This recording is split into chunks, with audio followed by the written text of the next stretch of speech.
What's going on, everyone, and welcome to a brand new episode of your favorite show, the one, the only, No Neutral, and I am joined by my brother in arms, my co-host, the top influencer in the game today, mustacheless, Brian F. What's up, Brian?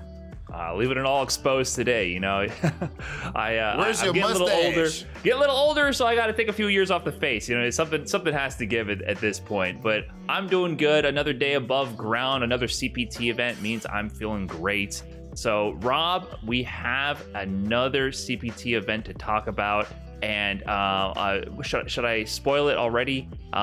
It might be the result you guys expect once we reveal this region. But first, before we do that, let's give a big shout out to Capcom Fighters Japan and the fans from Japan for always supporting No Neutral and tuning in week after week. We always appreciate it. Thank you so much for tuning in. But yep, the region we're talking about, we're looking back to the last CPT event, Australia, down under, where they can't seem to figure out how to stop this one man. Travis Styles is running amok once again in Australia, claiming, isn't this his third CPT online championship? Back to back, I think so. Back to back with the Rock. Man, he's just looking so dominant in the region. Only lost one game the whole CPT event. I don't think we've seen a dominant performance like this in a CPT qualifying event since maybe 2021 Rob TV, huh?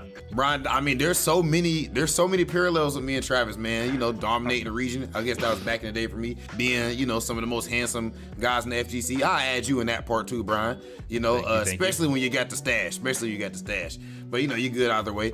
And, you know, with that being the case, though, is this a situation where maybe Australia's not practicing enough? You know, you had to use the line. I'm just saying I'm pretty sure that's what my man Pax over there in UK told me, that us Americans, the reason one person dominates here, iDom, is because we're not practicing enough. Then it turned out Daigo and Tokido and them don't practice either, and that's why they were getting cooked up. Shout out to the legends and all that. So, you know, but all facetious takes aside, do you think there's something to the idea of if somebody dominates your region, like, you know, why not have like a think tank?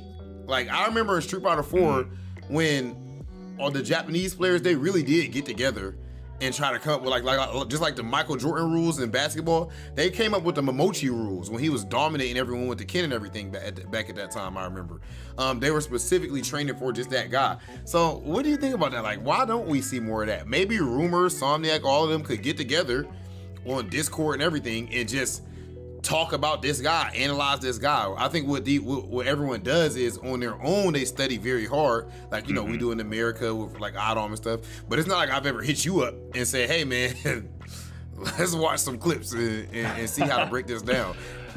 Yeah, I mean, you're onto something. I can't assume how the Australian community strategizes, but I would hope that that's starting to form. You know, you might be onto something. There should be a strategy to form a strategy in the community at this point. So you're not wrong. Maybe there's something needs to give, but one thing I do want to point out, the parallels do end at 2 CPT victories. Travis got 3, so that's true. Nice try sneaking that one in there. Man. He's currently in the cup, so we got to give Travis a little bit more credit here. You're right. Unfortunately. But yeah, it's interesting to see, but some interesting takeaways from this event. In the post-game interview, Travis mentioned that he was a little bit worried about Shenkan and Somniac. Actually, he was popping off when he mentioned Panda eliminated Somniac and the loser side of bracket, Somniac coming in 4th place. So it sounds like there might be some kind of challenge for him depending on the player and the matchup. So it sounds like he was a little bit concerned about certain players that he didn't have to run into because they went to losers early. Somniac went to losers in pools, by the way, climbed his way through losers, a very long losers run to get to 4th place. You know, he's one of the most consistent players. OG, like the most consistent representative for this region, and still always placing high in these top 8s consistently year after year. So we always got to give a big shout out to Somniac. That when you talk about the fact that there's like you know, there are players that he's worried about, but he keeps winning at the end of the day. Like, remember on the last episode of No Neutral, we were talking about this. I'm like, okay, my man Rumors, who was at Evo, he literally told me, yo, I just beat Travis in the season finals or you know, the season finals of Unga Down Under. So he has competition. There's other good players there, but it's different when everything is on the line. Like, maybe if you actually measure just raw skill, which Travis Styles has a lot of, Maybe there's people who might be a little closer, hypothetically. But I think that what we do know is when everything's on the line, when there's a lot of money on it, Capcom Cup qualification, you know, it's much harder to make that read. It's much harder to react with that anti-error, to check that dash. And I think that's what he's so dope at, bro. So I don't really know if at this point, man, like, what can really be done to stop him? Like, get better. I don't know. The interesting thing to me too about this also is the fact that you know, when he was dominating the previous season, Rog was different, right? It was the V skill 2 meta. And he quickly adapted to utilizing that. We saw it in the season finals. He was V skill 2 Ponda nonstop, ending it with the final tap. So the meta of like storing up V skill 2 and holding for that one big bomb of a tap at the end, it's different. He went back to V skill 1 in this tournament using classic like 2019 and before ROG. So it's like he's adjusting with the meta too, and the results are the same, right? So it's World Warrior as well. Checking that result, he got first place in the first World Warrior event. So he's winning the World Warriors, and he's winning the CPT events. And in that post-game interview, he also mentioned, I think James Shannon was like, oh, so are you gonna take a break from World Warrior? Are you gonna enter? And he was like, hell yeah, I'm entering. Time to win some more tournaments. So it sounds like they can't avoid him. So they can potentially fight for that second place spot if he qualifies, which he's going to qualify for the top 8. Let's be real. So yeah, I wonder if this region's going to be fighting for second place in World Warrior now that Travis has already qualified. So it's tough. He's adapting to the meta, and he's been consistent. This is the best. I don't know. You know what? This is the best outcome, though, for them. Well, the best outcome for any individual is for them to win themselves, right? But if you weren't going to win that event, yo, Travis, you want the favorite out of there. Get out the way. Yeah. You're not wrong. You're not wrong. I guess the one guy is happy if they upset Travis and qualify through CPT, but the rest of the region is like, crap. Yeah, it's a beautiful thing for them at this point. They only need second place at this point to qualify. So, you know, as far as this, but this region overall, you know, we talk about Travis a lot because he deserves it, because he's that good. There's so many dope players over there, and they put on another amazing CPT. And speaking of amazing events, amazing Street Fighter events, we gotta go back to the granddaddy of them all, or, you know, I guess that's the appropriate term for it, because I was gonna say Evo, Capcom Cup, they're both so big, but I guess when we say granddaddy, we're talking about age, tenure. Definitely gotta say Evo on that side of things. And I want to talk about the biggest upsets. The biggest Street Fighter V upsets in Evo. There was a lot of them. I gotta start with myself, Rock TV. I gotta start with the L that I took on stream. So let them know. As you guys can see, I actually ran. It's a funny story. So I ran up against Broly Legs. Funny thing is, so me and Broly, we're about to play in pools. And now that I remember, we were about to play in pools and to make it out on winner's side. And we actually start round 1, fight, tap on the shoulder. Hey, stop. We're actually gonna put you guys on stream. So, okay, cool, you got that situation. So then we go play on stream. And so after so for one, it comes down to the end. Brody clutches out. He played amazing the whole tournament. We'll talk about his other like upsets too, but so he beats me. And then afterward, I go to sit down. So a fan comes and like, yo, Rob TV, can I get a picture? Right when I just lost. Now, luckily, I'm a host / commentator / whatever, so I'm not like I was. So I would have been salty otherwise. But he come asking for a picture, it's all good. I take a picture with him. Then Luffy sees it, and he wants to troll me too. And he comes over to me, hey, can I get a Rob TV? Can I get a picture? I'm like, hell no, I'm not taking a picture with you. So he put a picture trolling me. But then after that, I promise, I lie to you not, Brian. Another fan comes over to me, right? And I'm sitting in this chair. He like squats down next to me, and he's like, yo, man, tight set with Broly. I'm like, oh yeah, man. And he's like, yeah, like what were you thinking in that last moment where you guys both needed one hit? He was dead serious. I just lost. And he literally asked me, so what were you thinking in that last moment? I'm thinking all my hopes and dreams are about to be crushed, and I will never recover from this moment. I'm going to go into a deep spiraling depression, and I hope nobody talks to me after this. Listen, oh man, it's tough. I got hit with those two this weekend. It's a bit, the no neutral, we love the fans of the show.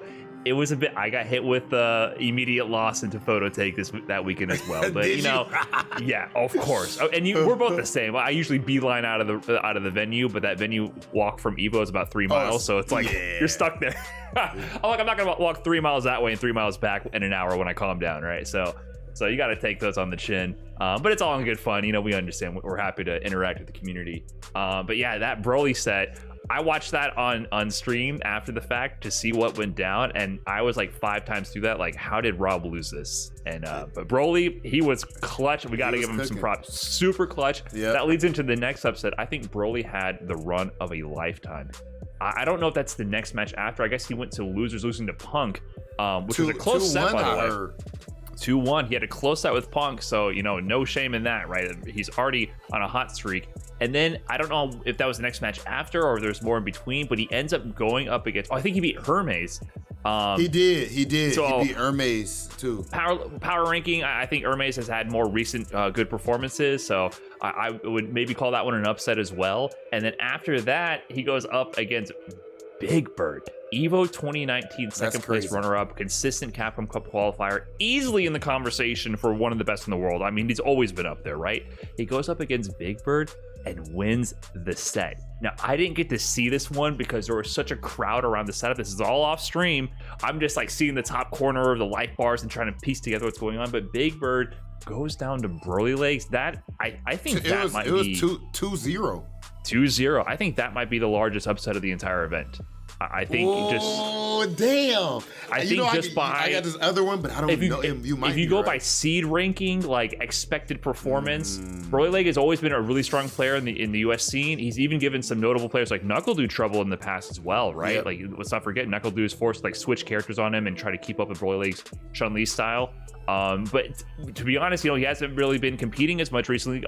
It's all been online. So to see him come offline and do work like that, huge shout out to Broly Legs. Amazing performance. Definitely some of the biggest upsets of the weekend. I never in a million years would have called Broly Legs over Big Bird, to be quite honest. But he put in the work and the performance showed.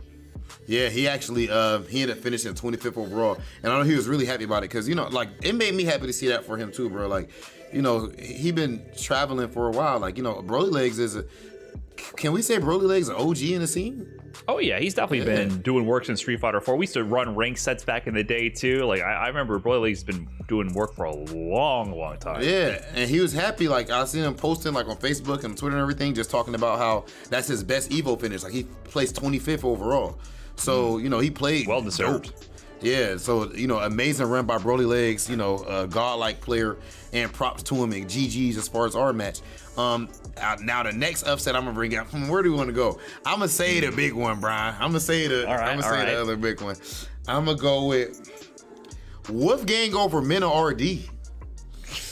I wish I could have saw that, because that's an interesting one. Wolfgang, did you see it in person? It was on stream. It was on stream. Oh, so that was on stream. You can go back and watch the VOD. I gotta see that. The funny thing about this one is, you know, this is an upset, but it's also like one of those low key, like, that's what happens. You know what I mean? Like Broly Legs Big Bird, I would never have called that. Yeah. Wolfgang against like anybody, I would be like, there's a chance he's gonna get you, because Wolfgang is definitely one of the strongest Blanca players in the world. I mean, who else are you gonna even compare him to? In NA, there's not a single name I can pull up, right? And then in Europe, there's a few people who dabbled with him. In Japan, Nishikin is like the consistent Blanca representative, but we haven't seen him internationally. So, do you have this experience? This matchup is an obscure matchup. And people, you know, bro, it feels bad. Don't it feel bad bringing that up though? Mm-hmm.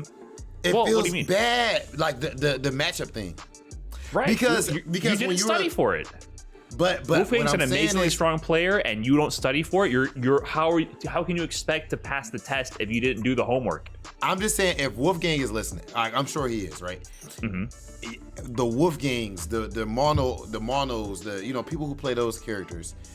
It's rough, because as soon as you win, like, you know, like Mena had tweeted out about the whole Blanca thing, but it's rough because I feel like it makes it so that it's so much harder to get full credit. That's the reality of it, though. But yeah, in the end of the day, but no, if he was a bad Blanca player, he would not beat Mena. Right. Let's make that clear. Yeah. If he was bad at Blanca, if he was a bad player, he wouldn't beat Mena. He's a great player. He is. Period. But that does matter too, though. Of course. That's what I'm saying. When you look at a player like Wolfgang, very strong player, he has a 1 Evo. You know what I mean? He's not like winning Evo or anything. I mean, that's not discrediting anybody. But like when I look at a player like Wolfgang, I can see him potentially beating anyone in the world. Yeah, I agree. That's how I view it. Combination of being good and plus, did they do the homework? That's a reality of fighting games, bro. It's facts. It's facts. Right. It's 100% facts, and that's up to you. I mean, it's a rare situation because you have to balance like what you focus on, but it's your fault at the end of the day. If you didn't study for Blanca and Wolfgang's in your path, you might get smoked. Bro, you ever study for matchups like that where like I've studied for like Blanca really hard before, right? And or characters like that, but I would say Blanca specifically. And if I play any Blanca in that time frame, I'll be confident I'll smoke him. But then, okay, the tournament that you were preparing for Blanca for goes by. You don't run into another good Blanca for. You forget. So it's so tough hard to because stay you just fresh. aren't getting that consistent. And also Wolfgang, people like there's a skill gap. There's a skill gap. When characters are less popular, when the people who dedicate to them, there's a gap, and you can get experience versus some people, but if they don't have maximized the potential, the techniques, have all the tricks, good luck. Good luck. But shout out to Wolfgang, awesome performance, taking down Mena, putting him in losers. That's definitely a big upset because Mena was looking poised to make a deep Evo run, and it got a little bit cut short, to be quite honest, and kind of unexpected, but that was a dangerous part of the bracket, I'll say for sure, seeing that matchup. Wolfgang could potentially beat anyone on a good day. We'll move on to the next upset. Let's talk a little bit about maybe the young man sponsored by TSM, Chris CCH.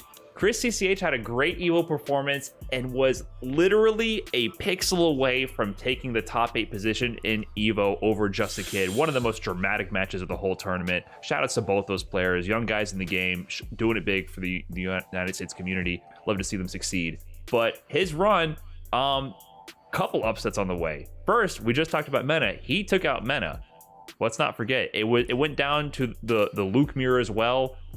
He took Mena out of the tournament, so that was a big win for him. Even though he did beat Mena also at Combo Breaker, Mena was up 2-0 with Balrog in top 8, then he won 3 straight with Luke, if I'm remembering correctly. So is it an upset anymore? That he was like establishing anti-air DP and the neutral jumps and stuff. Yeah, this is adding some consistency. This is 2 for 2 now in tournament showings. So they were close, extremely close showings, but I don't know at what point do you call that an upset, right? Mena is definitely favored overall in terms of results and consistency, but personal matchup wise, it's 2-0 for Chris now. So the conversation, eventually has to be had there, right? If a player is more dominant overall but has a bad matchup, what's an upset, really? Yeah. So big win for Chris CCH regardless to establish that. But after that, he also takes out Punk. That is, I think, the big upset that people are referring to here. Punk, we weren't sure exactly how the Evo run was going to go. He went to losers, losing to Angry Bird on stream, and then off stream was eliminated by Chris CCH's Luke in a dramatic fashion. So definitely a big win for Chris. I don't know. Do you have anything to add to that one? Any thoughts about that upset? I mean, definitely an amazing performance from Chris CCH overall. And I feel like the biggest upset wasn't the Punk match or the Mena match. It was him upsetting the sponsor curse that smoked so many of us in the past. My man signed to TSM and then immediately damn near makes top 8 at Evo and has this great run. So much love to Chris CCH, man. That dude is ridiculous. And I love the point that you bring up. At what point is it no longer an upset? Like, it's kind of like the whole, look, man, Chris CCH brought it up in the interview that we did with him. There are some people who still would say respectfully to these legends like the Ricky Ortiz and PR Balrogs, of the world who used to compete seriously and probably will do so again in Street Fighter 6, but doesn't right now in 5. And at the end of the day, just off of nostalgia alone, they're definitely better than Chris CCH. They're definitely better than Nephew. They're better than Samurai and all these people like that. When really, at what point does that flawed, horrible, trash logic, move to the side? So definitely much love to Chris CCH for pushing the conversation forward. Now, the next upset that I want to bring up, the 2 favorites in this tournament going into Evo, at least the general consensus, was Mr. Crimson and iDom.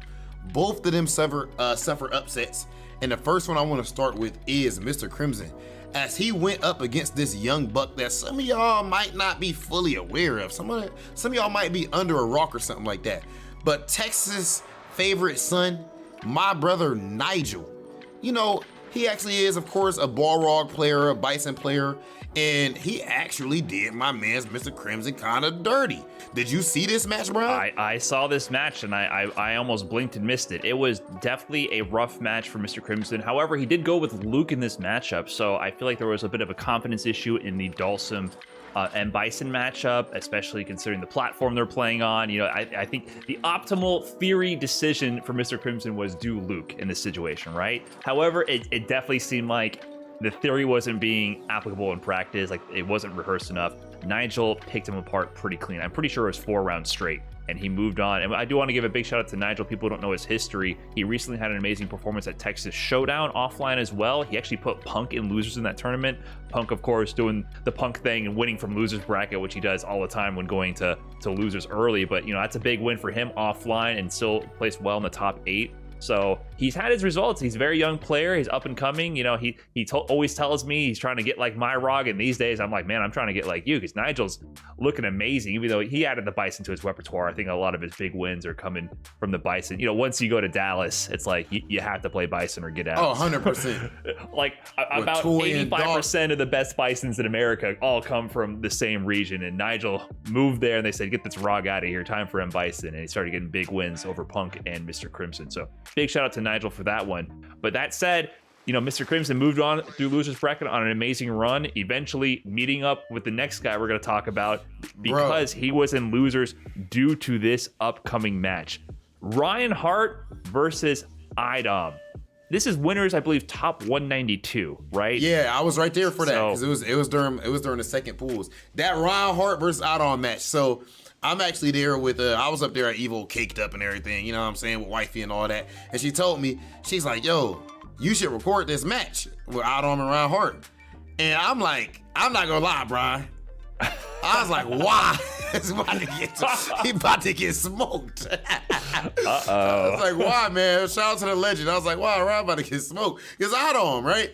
Man, that first game, Ryan picks Sagat. It's Sagat versus Poison, I believe. Yes. And he wins. And then iDom, at that point, all right, time to bust the camera out. Then iDom goes to Laura, wins with Laura, and then Ryan in the last game actually switches to Ryu. Shocked the hell out of me. His defense was ridiculous, and his Tatsus threw her fireballs and everything to neutral. So it was just straight and clutch defensive reads also. Like he won one round with Wake Up Super, like when he could have lost the tournament match. Ryan Hart is a scary tournament player to play against. Like he is a legend of the FGC for a reason, multiple time Evo champion across multiple titles. Like he knows how to play fighting games. He knows the mind game behind it. And you know, we don't often mention him as the most practiced Street Fighter V player, even though now he also just won his World Warrior event in Germany as well, so he's on a hot streak. Yeah, I think this is a match that people can often write off, right? Like Ryan Hart, you know, he's an amazing player. Is he rehearsed right now? Is this his priority? You know, that's more the question. Is it his priority? Because we know he has the talent to do amazing work in any fighting game he puts his mind to. And I think for that match, this was his priority. He popped off too. He played popped amazing. off after his debut, bro. Oh, it was man. Hype. He said, I forgot what he said, but it was. But that was a great pick also with the Ryu. Ryu has traditionally actually been one of iDom's worst Laura matchups. Even Marvisto has beaten iDom. He's a Ryu player from the NY scene, I believe Long Island, also plays Honda. There's been like ECT doing their first to 5 series.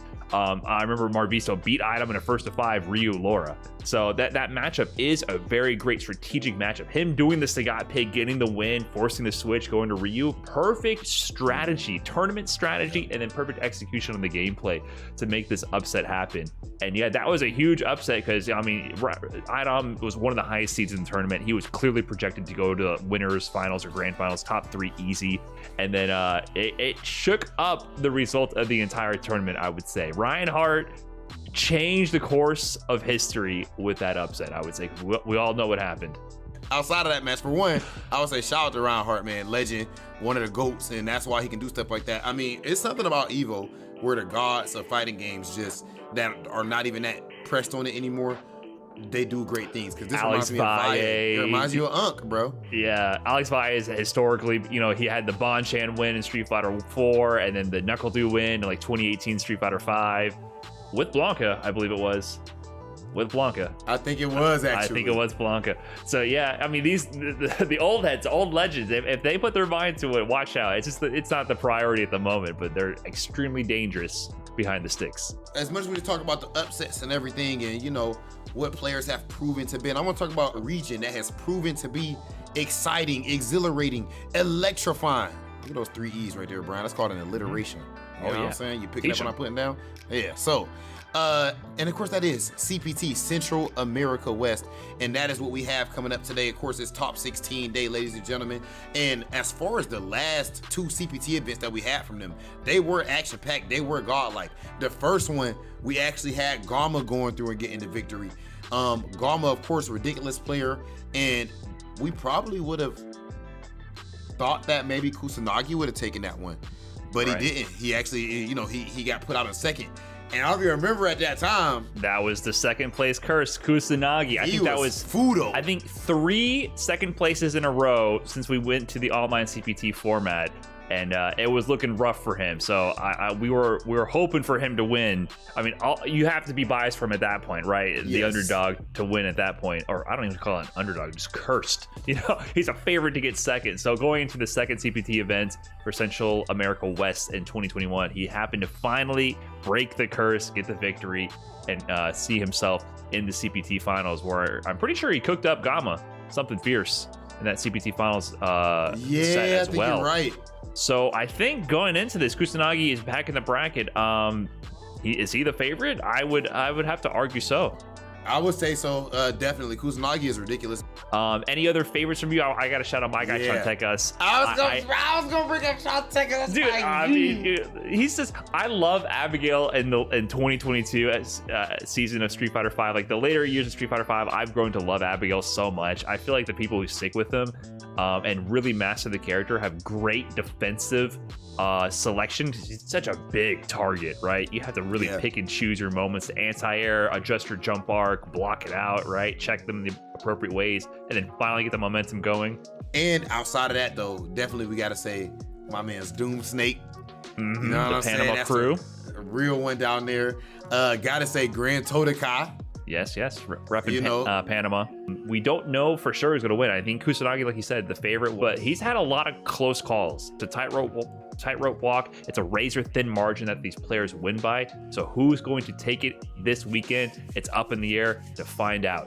But that said, if you want to see if you can walk that tightrope in your own CPT event, you have to head over to CapcomProTour.com to find out about the upcoming CPT events for your region and find all the info you need to register and participate and see if you can be the one causing the upset in the next big event. And look, if you're not the one causing the upset, if you end up leaving that CPT event upset after getting smoked, then you can still feel free to compete for your cup spot in the World Warrior program. Check out CapcomProTour.com to see where the events are in your region. It's free. Sign up.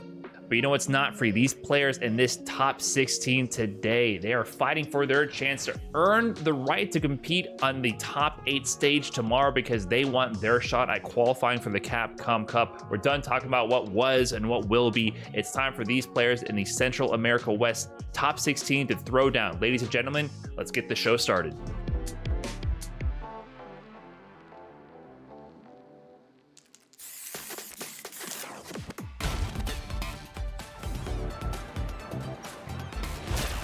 You won't know what hit you. Let me have some fun. Let's get this mission started.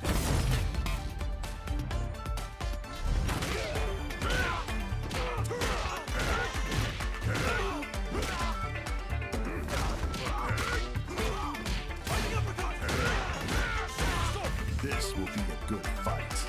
Got you in my sights.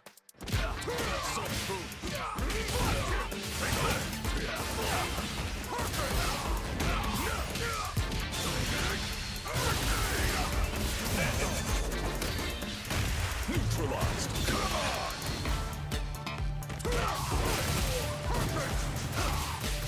Predictable. Time to end this. Fire. Double. 7. I'm just on another level.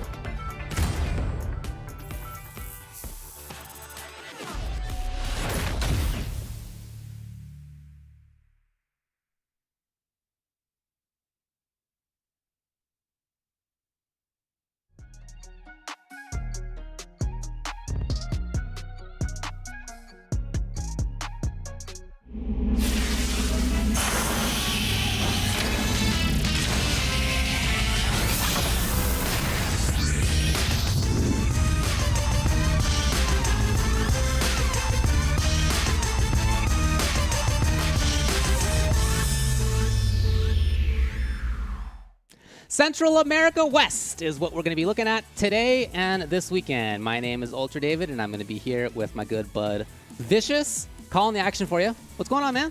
You know, it's pretty hot in Southern California, but I feel like it only gets hotter down in Central America West. Sure. I can only imagine. I feel like the only thing hotter is what's going to be happening in the top 16, right? We were going through it right before we went live, looking at that entire bracket, and boy, oh boy, again, in the pre-show, Brian F. and Rob TV had mentioned two of the top competitors that made it into the finale of this year, or technically last year. They are currently sitting in the winner's side, opposite ends of each other, so we're going to see if they even face off against each other this weekend. That's right. That's right. Now, in the Central America West, Mexico tends to do pretty well. That is how it is yet again. They have 14 of the top 16. Panama's in there, though. 2 players representing Panama, to be exact. That's correct. That's correct. We're also expecting a lot of different characters, including some that you don't tend to see terribly often on CPT streams, which is going to be fun to watch. Abigail and Alex, to be specifically. Those are winner's side as well. That's the craziest part. We were talking about it. I'm like, when was the last time you've seen an Abigail in the top 16? Or I would say top 8, let alone top 16, right? But overall, the diversity is pretty much up there. Every single character that you haven't really seen shown off in the spotlight, you might just get it here today. Yeah, it's a strong region. There are lots of strong players throughout Central America, of course. We've seen them throughout the years. The guys who were highlighted, of course, are people to watch. But there's a whole list in this top 16 of players that we're going to be getting a chance to watch. We got a whole bracket, in fact, comprised of all the players who are going to be in there. Right, and in the region, we had 78 players join in, and it's down into the top 16 with Kusanagi versus MX Gus. That is going to be the one to start things off. Pretty exciting. Todokai as well as Orangu. Orangu, we haven't seen too much. He finally broke that threshold of making it into the top 16. Fell a little short in previous years. Todokai, we've seen time and time again. MJ Gama, again, a name that you guys are pretty familiar with at this point. The Kami player to watch going up against Chontecas. And down below, Hagen versus Rasik. Now, two of these players I haven't seen as much personally, but they have been making noise in previous iterations of the Capcom Pro Tour. So some of the characters to watch, who we're expecting anyway, could show up. Sakura, Kage, Colleen, Uriel, Cody, Alex, Cammy, Abigail, Lucia, Dictator. I'm not lying. There's a pretty good list of characters we got here. And then down on the loser's side, we have a whole new list of folks. We got Lost Maximoff. We have Soul VNG. We have Fulgore, MK2.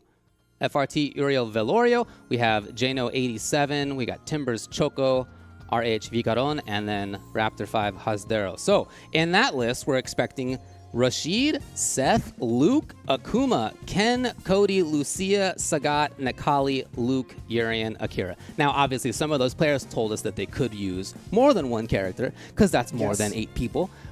But nevertheless, that's a pretty long list of potential characters who we could see. And I'm looking at the entirety of the top 16. I don't see too many repeats other than Luke. And even so, there's only 2 players that have like maybe like a pocket Luke, because Vicaron, I'll know him as the Uriel player through and through, right? I'm going to say that Luke, although he listed it as his main currently, I still think that might be the pocket character just by default, considering the amount of time put in for both characters. Sure, yeah. I mean, look, he's a good character, clearly, but I don't know if you had a chance to see Evo. Did you have a chance to see Evo? I might have had some time over that particular weekend. I'm still recovering from Evo, to be quite honest with you. 100%. I still watch the VOD. I was just talking to him about his top 8. Phenomenal work with James. And then even watching like the CPTs afterwards, I'm like, dude, I do not get a break. But for a very good reason. Because again, these guys are still consistently playing to become like the top player to get into that Capcom Cup, especially with this weekend, right? Again, there's so much on the line, not even just the Capcom Cup, which is a big deal, but the top 8 players are also playing for a good amount of cash. They are $5,000 of cash. There you go. That's spread across that top 4, so there's an extra reason to try to get in there. Now, naturally, the biggest prize, of course, as you're saying, is to qualify for Capcom Cup. But pretty cool to be able to get into that top 4 for the 5K as well. And we were talking about Evo weekend, even afterwards, just thinking about the pretty much diversity of characters that are available in that roster. We're starting to see that a little bit more, right? We're in a really good place with the season. I've talked about this pretty much every single CPT. You have as well. It's in a very, very solid spot in terms of character diversity. Definitely right. Nobody, I think, other than the 2 humans who were in grand finals, right? Kawano and iDom. We all know that they're great players. Good cover. But the 2 characters that they were playing in Colleen and in Laura, I don't think anybody would say are among like the top 5 characters. Colleen got nerfed a little bit. Laura's never been up there. And yet the game is in such a place where that can absolutely happen. And it's funny, like we don't even see Laura's appear that often. No. I feel like even looking at the current sheet that we've written out, Colleen is the only one that shows up, although slightly nerfed. Yeah. Laura, we rarely get to see. I guess that's only one person can really pilot that character. So that's how it seems. That's what it feels like. That is how it seems. But for the most part, in a very solid spot. One thing to know for sure is that as we get into our first match between Kusanagi and MX Gus, we're going to be seeing pretty much Sakura or Kage. Yeah. But I think Kusanagi's been rocking it out with Sakura way more. I haven't seen the Kage pick too much, unless in certain circumstances where he feels like maybe Sakura might not be the play, but she's just got phenomenal normals, like one of the best bufferable normals, like standing light kick. We talk about that as a very important neutral tool to get the ball rolling, and Kusanagi is definitely a momentum-based player. MX Gus, on the other hand, knows to control that neutral, or is looking to control that neutral pretty well through ways of Colleen. Two guys who've got a lot of history, of course, in the scene. Kusanagi was highlighted on the intro, but just to reiterate, second place Central America West #1 last year, and first place in Central America West #2 last year. So he ended up qualifying. It's hard to do better than that, right? Second and first. So he comes into here certainly as one of the favorites to look at. But at the same time, MX Gus, who made 9th place last time, I think has some incentive to not end up in that same kind of position, where if he were to lose twice here, that could be something that could come up. But he's a very strong player as well. He's already taken out Sol VNG, somebody who's gotten really good results in the past, including 4th at Central America West #2. So that may be a good sign for him already this weekend.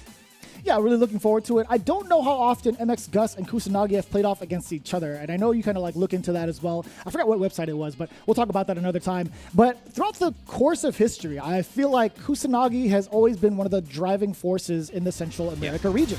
And it's no doubt in my mind, like he's going to be that running favorite throughout the rest of Street Fighter V for his region. But we'll see. Maybe the tables are going to turn today. That's the best part about the CPT. We're going to see all these players get that shot to greatness at the #1 spot. MX Gus already walking forward to Kusanagi, trying to establish it with the fireball game mostly, and then switching it up with the roundhouse. And I like that. Just in case MX Gus tries to go for something to maybe avoid the fireball with the counter poke, that's what I'm talking about right there. He's already putting on an awesome display of control here on the Street Fighter Duel stage. Try to get through, not quite.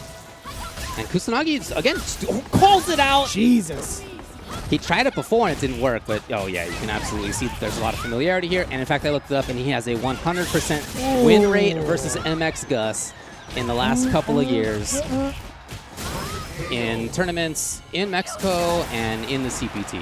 Already looking in prime position here in the Ring of Destiny for that spot into top 8. That was actually kind of dirty. That could have been either or in terms of throw or a normal. Either way, MX Gus, I think he tried to use movement as an option to get out. It wasn't really a counter hit. You can tell he feels stuck. Okay, finally with the jump. Yeah, it worked out. It worked out. Here we go. Gus. V skill 2. How often have you seen that? Not commonly. And trigger 1. What is happening? Really mixing it up. What is actually happening? Oh, yeah, using that to gain all the way into the corner.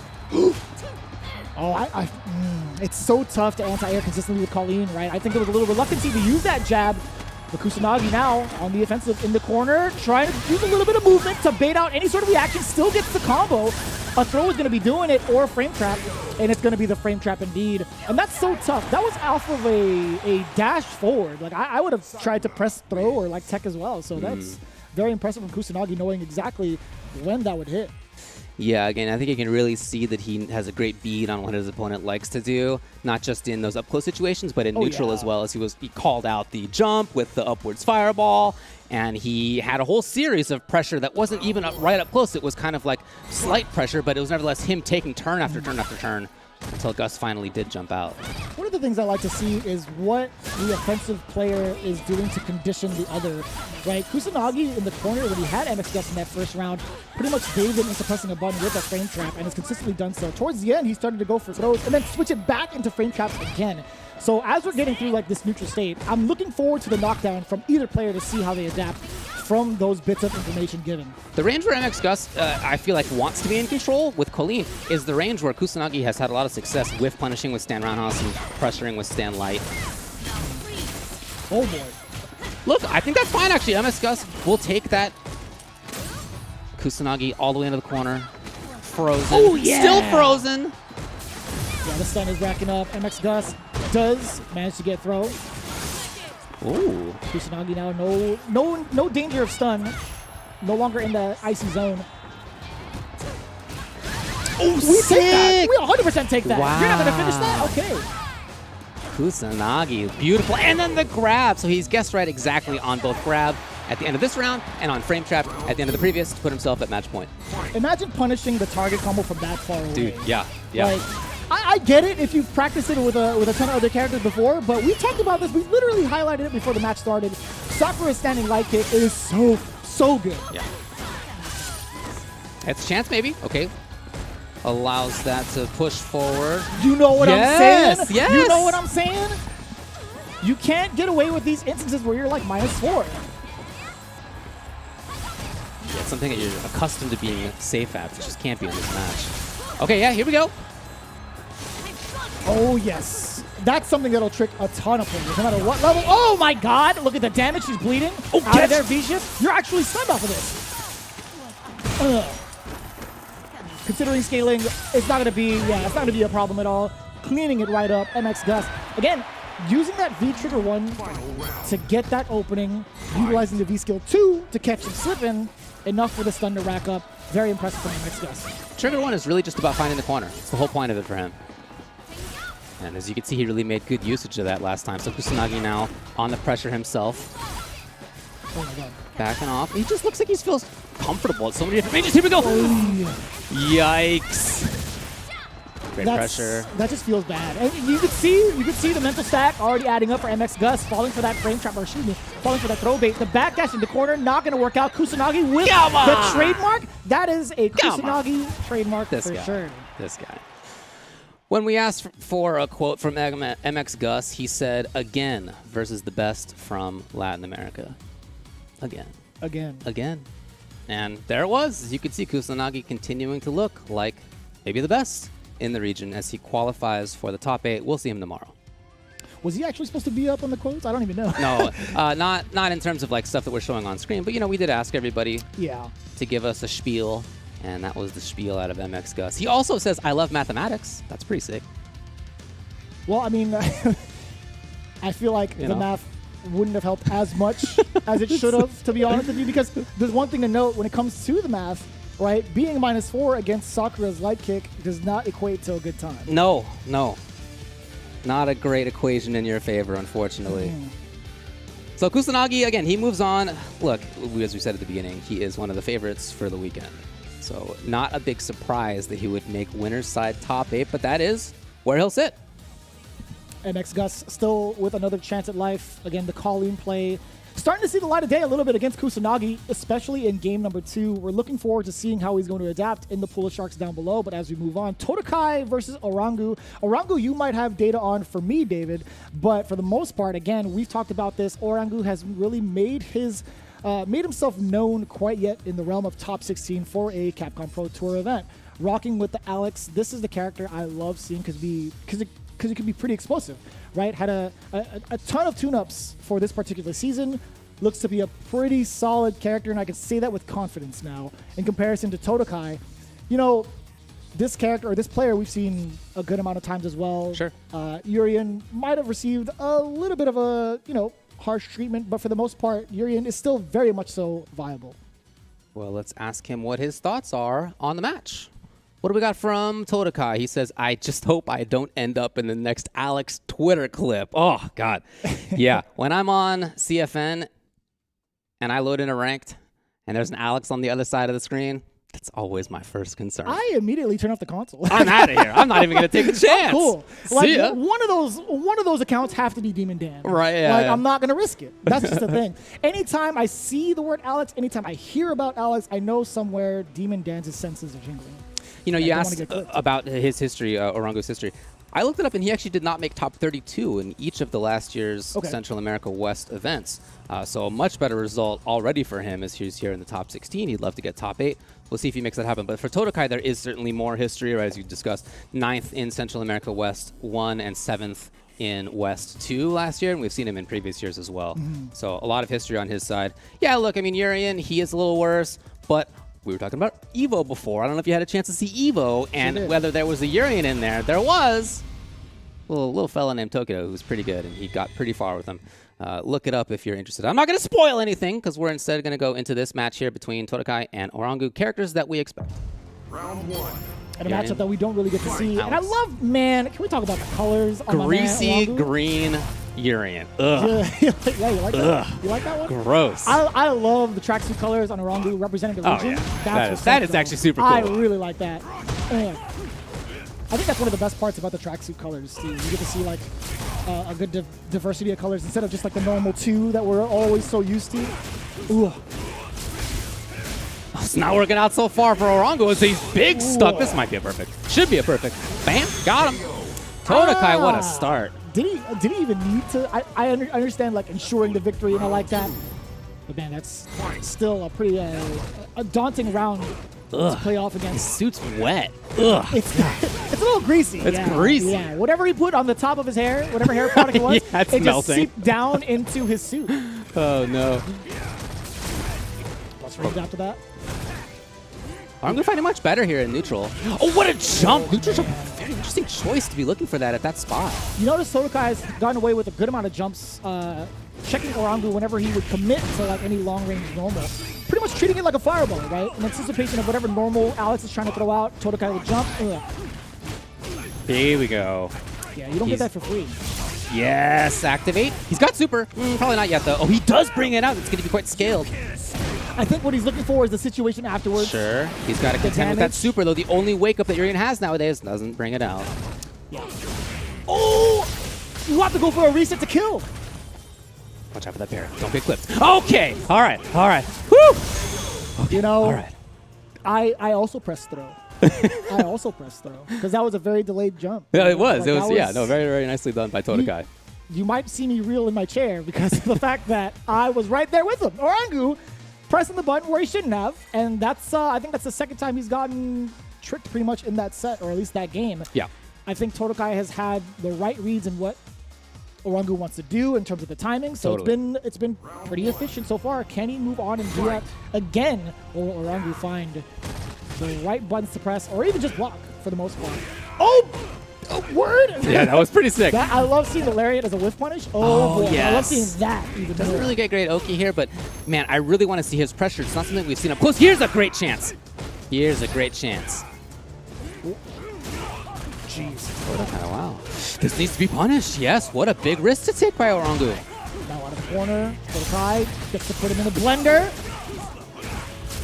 Where's the second mirror going to land? Make it safe. I love it. Off the wall. It doesn't even matter. It's stunned. But he has to finish the combo. The mirror pretty much forces it. Can he get into grab kill range? I think he's there. Okay, there's Orangu two. waited. No! He waited for it, and then it didn't pay off. I was that was going to be the Twitter highlight clip, by the way. With that trade 100%. 100%. My lordy. So guy just taking it right to Orangu. We just haven't really seen extended pressure from him. He's got V skill 2 loaded up. It's going to be pretty huge. I think that's going to be a... It's gone. It's already gone. Yeah. I was going to say... Oh, early? No, but no link. No conversion. Oh, let's go. We'll take that. Stealing a punch little press. bit of a turn as he moved in. And it's so scary. I feel like Alex is also one of those characters that's so intimidating to even try to check on their dashes. You just see him schmooving. Word! Oh, that actually makes sense. Wow, yeah. I love that tech from Todokai as he is going to get the dub, in part on his own moment that maybe should be Twitter clipped with his reaction to that EX stomp. I mean, from an Alex perspective, you want to get EX stomp there. Not only is it plus, but you can go into another special because you got the V skill on. But if you're at all in the air, it's not going to connect. Correct. So And that moment, yeah, that makes sense. with the headbutt, you're in the air. So I love that specific knowledge right there from Todokai as he moves into top 8. Yeah, pretty sneaky with it too. I didn't realize he was holding that charge throughout that moment. You know, I think that's one of the things Orangu needed to take note of. Is like you have to understand when it comes to charge characters, if they are blatantly holding down for a while, they're obviously going to have that charge ready. So it's just something to keep in mind. If you try to break that charge in any way by your movement, you also don't have access to your stomps too. But it's like it's a nice back and forth challenge you have to have. But speaking of back and forth, man, Mir doing pretty, I would say, slight work. The only time we actually saw it as effective was towards the end, where he actually had the up mirror going on. But There you go. Again, great job so by Todokai. good. So good. So he breezes into that top 8. It'll be Kusanagi versus Todokai tomorrow. A couple of marquee folks here in this region. Todokai, as he often has in the CPT and other places, kind of puts Panama on his back. It's him and just a couple of other folks who unfortunately couldn't make it this weekend from that country. And for him, winner's side, he's the sole rep, as you could see. Not bad. And he makes top 8 while doing it.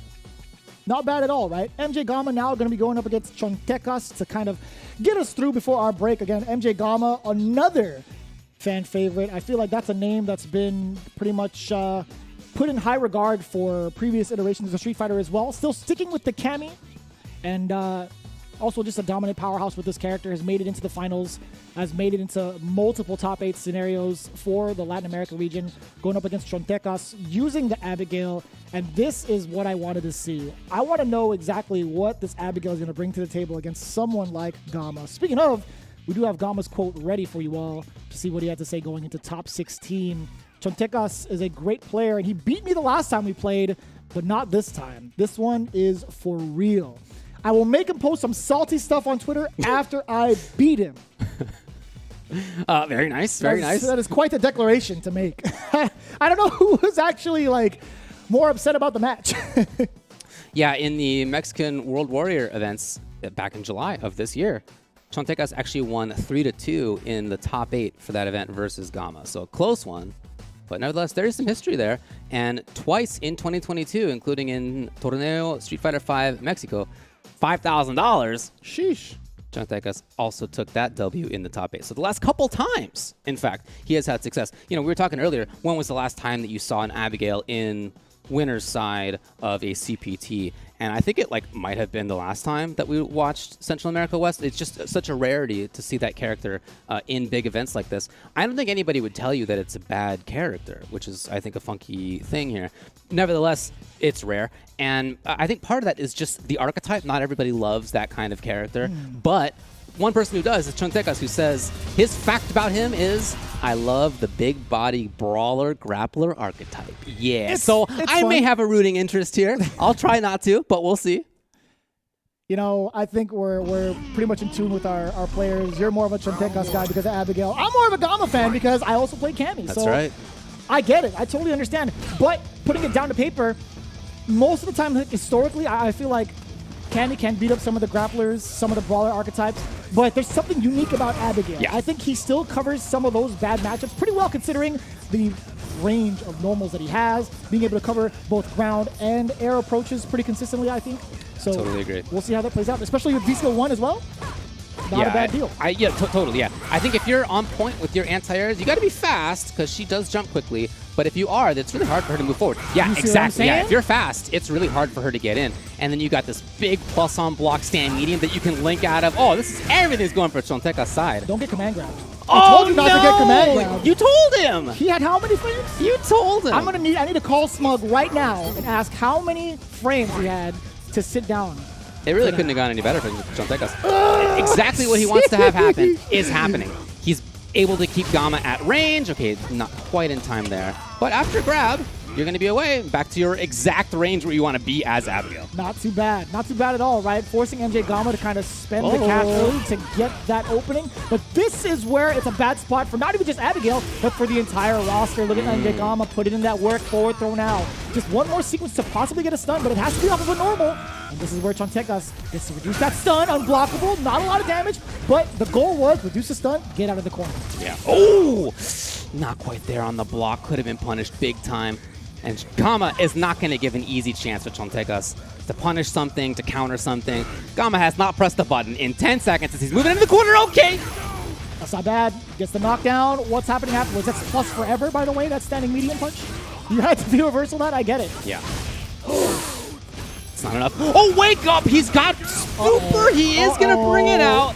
And he doesn't get immediate command grab on here, but he can pester with normals. If she lives, okay. She's gonna live. Dash up. Watch that low.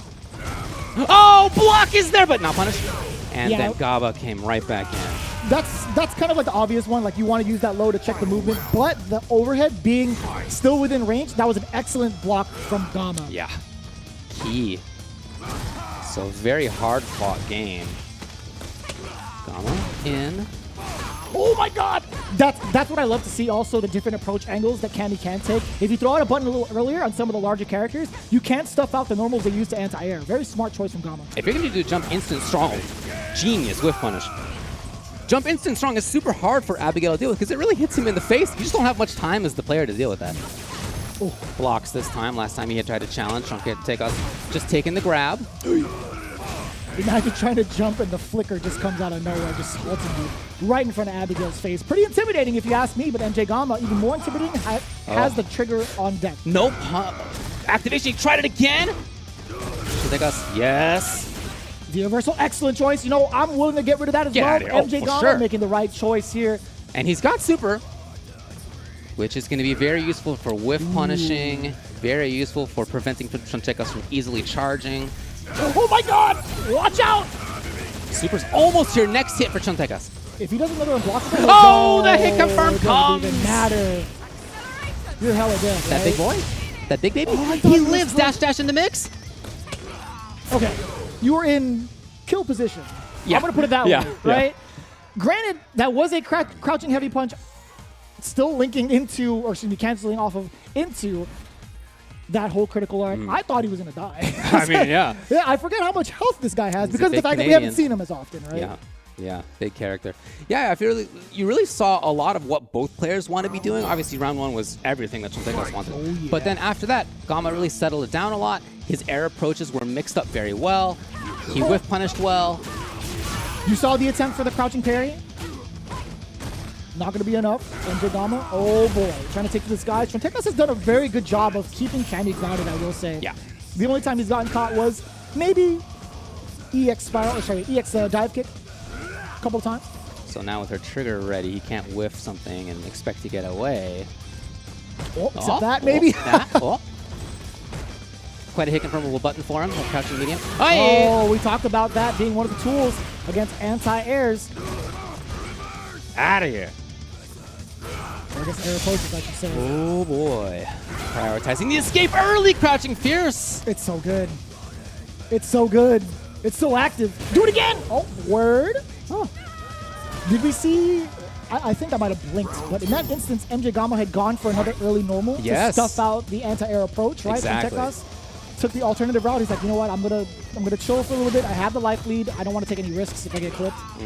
Very smart. Didn't take any risks there defensively either, as he just took the grab. And again, the grab kind of resets to the situation where he oftentimes does feel comfortable. No risk there. Empty jump low. Hey. What a confirm. There's a lot of time off of that crouching light kick.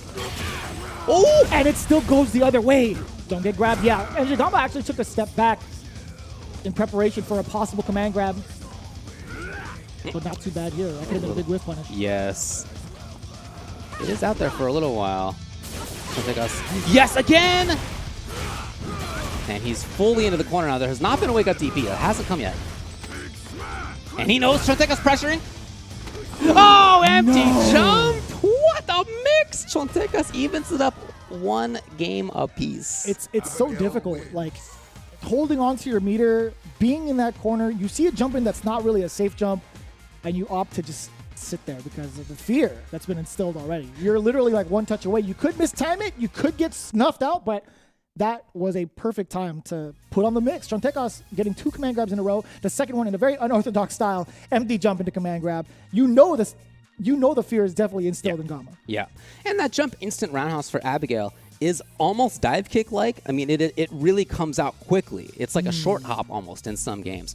And so if you are expecting to have to block that, he's on the ground before you're like ready to anti-air. You have to really be on the ball to be looking for that. And that came rarely, right? Like there hasn't been that many jump forwards for Chontecas, so I understand expecting that like that kind of thing might come in that moment, but just great read on Chontecas' side.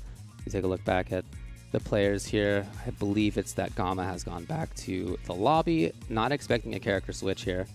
But look, as we mentioned before, this is somebody who comes into this as absolutely one of the favorites. You know, we talked about Kusanagi earlier, but MJ Gama got first place in the first Central America West, so we didn't even get a chance to see how he would have done in the second one. He's a great player and certainly one to look at.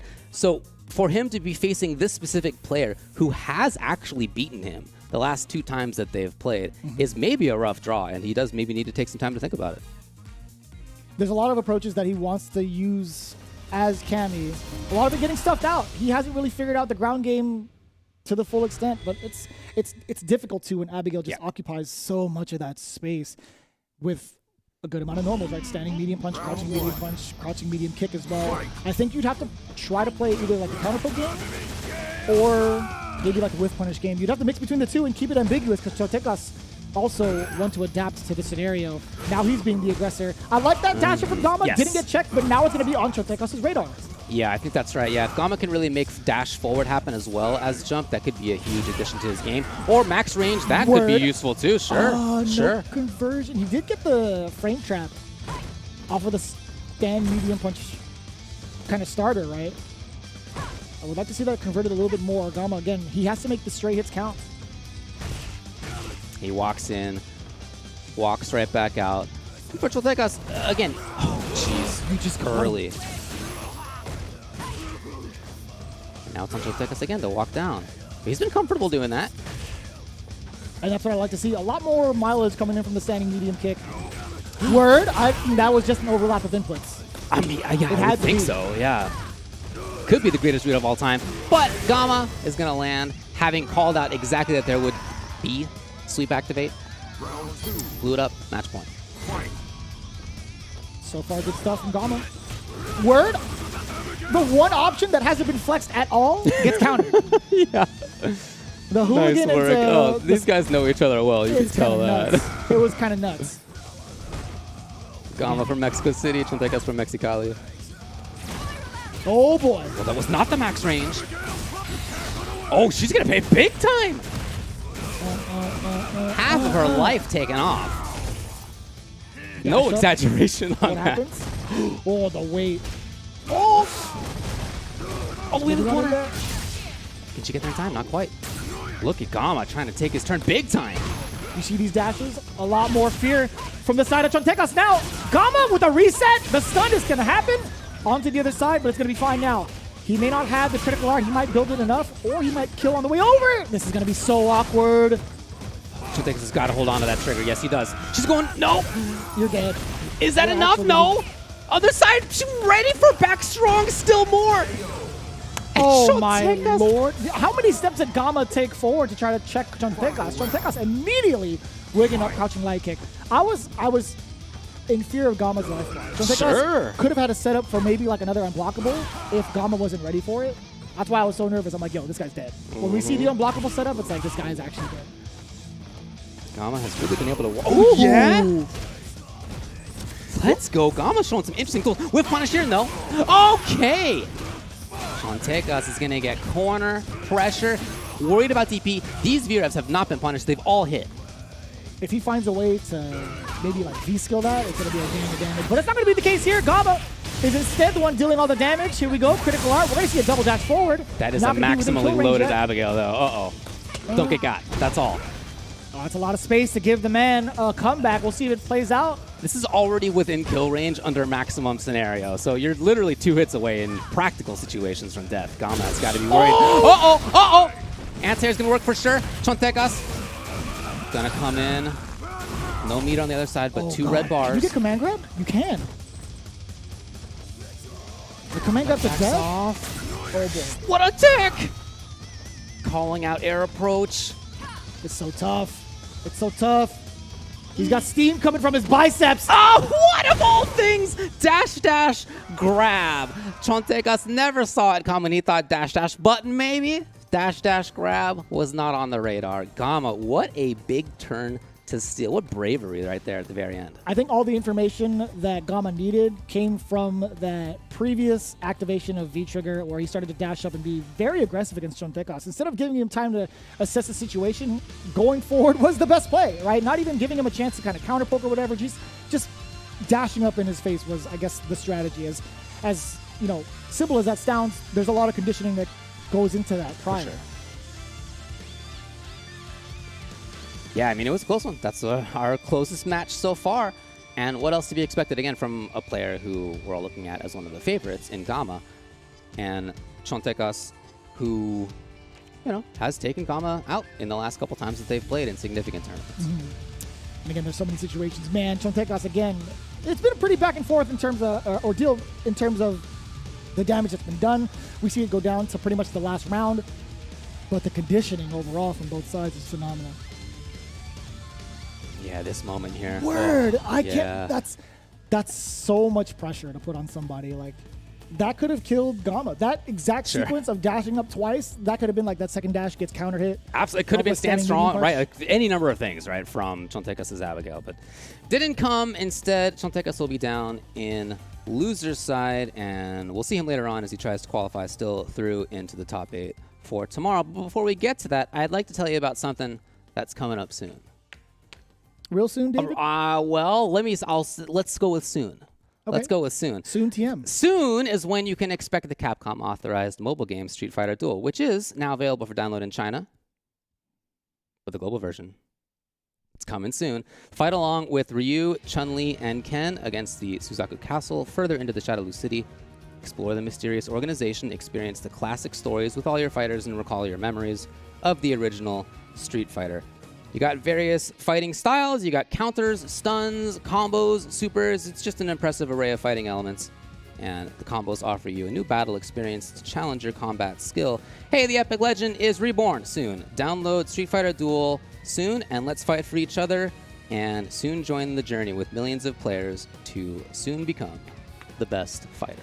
It could have come sooner than that, to be honest with you. We're looking forward to many other instances of Street Fighter V tournaments going out throughout the world. In fact, we talked about the World Warrior Project a couple of times on this stream, but just to kind of give you a reminder, all the Street Fighter V action is happening throughout 26 different regions for the World Warrior Project. 26 regional champions will be inducted into Capcom Cup to participate as well. These events happen monthly, so head on over to CapcomProTour.com for all the information and how to register.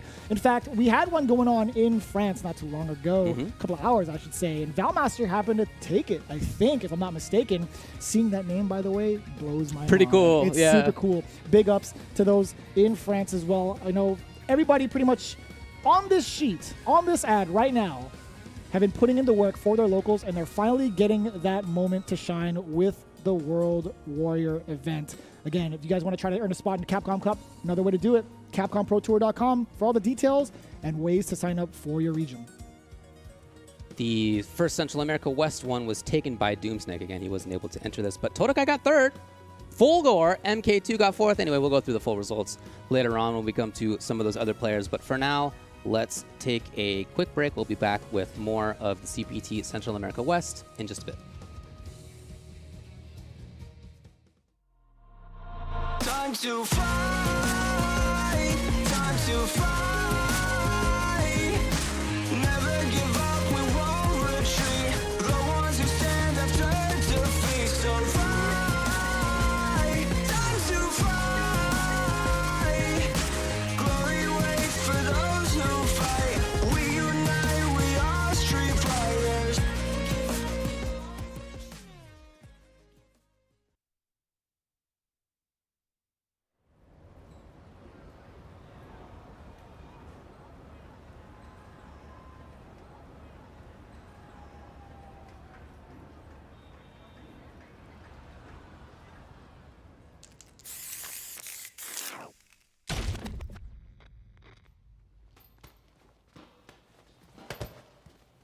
When you go looking for strength, it's not like a game.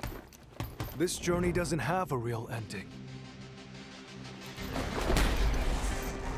Okay then, hope you're ready to begin. If you want to start off on the right foot in this city, hit the streets. Yeah, hey there, I do this. Never fear losing. And when I get up in the game, y'all be improved. A real problem, but I solve them all face proof. And if you think I'm going forward, then you talking fool. Yeah, y'all wanna win, let me spin, boy. All dunks aside, I'm super fly like I'm hanging off the rim, boy. I've been winning for my kinfolk, and I put on for my city from the intro. Fight!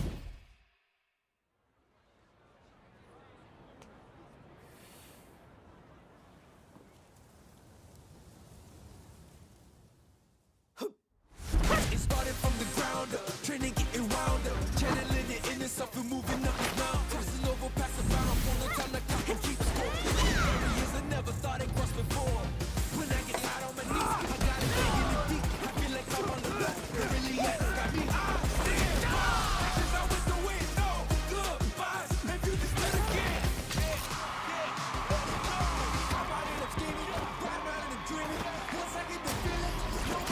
top player is here. Let me have some fun. Ready? Then show me. This will be a good fight.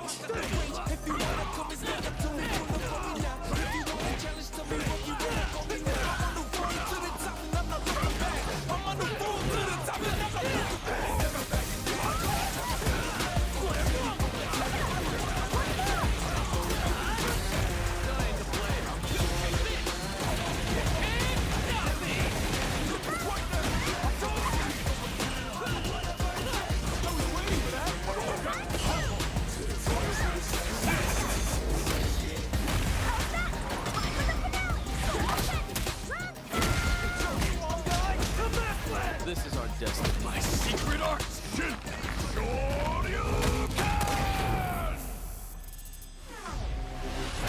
Street Fighter 6.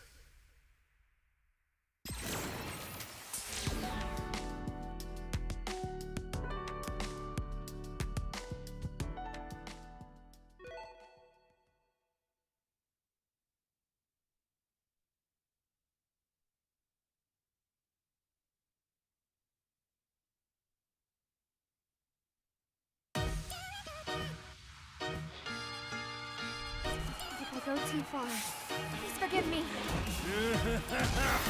My name is Seth. Bow down before my cycle. It's time for trash. Show me everything. Download. This will do.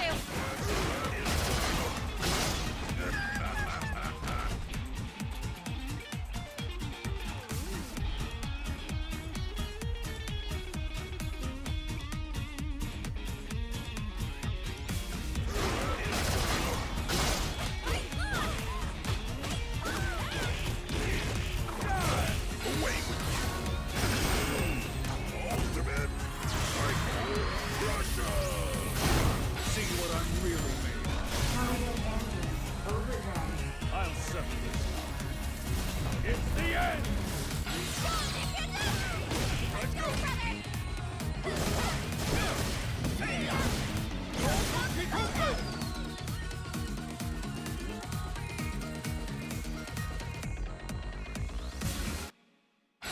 The finale. You can't escape.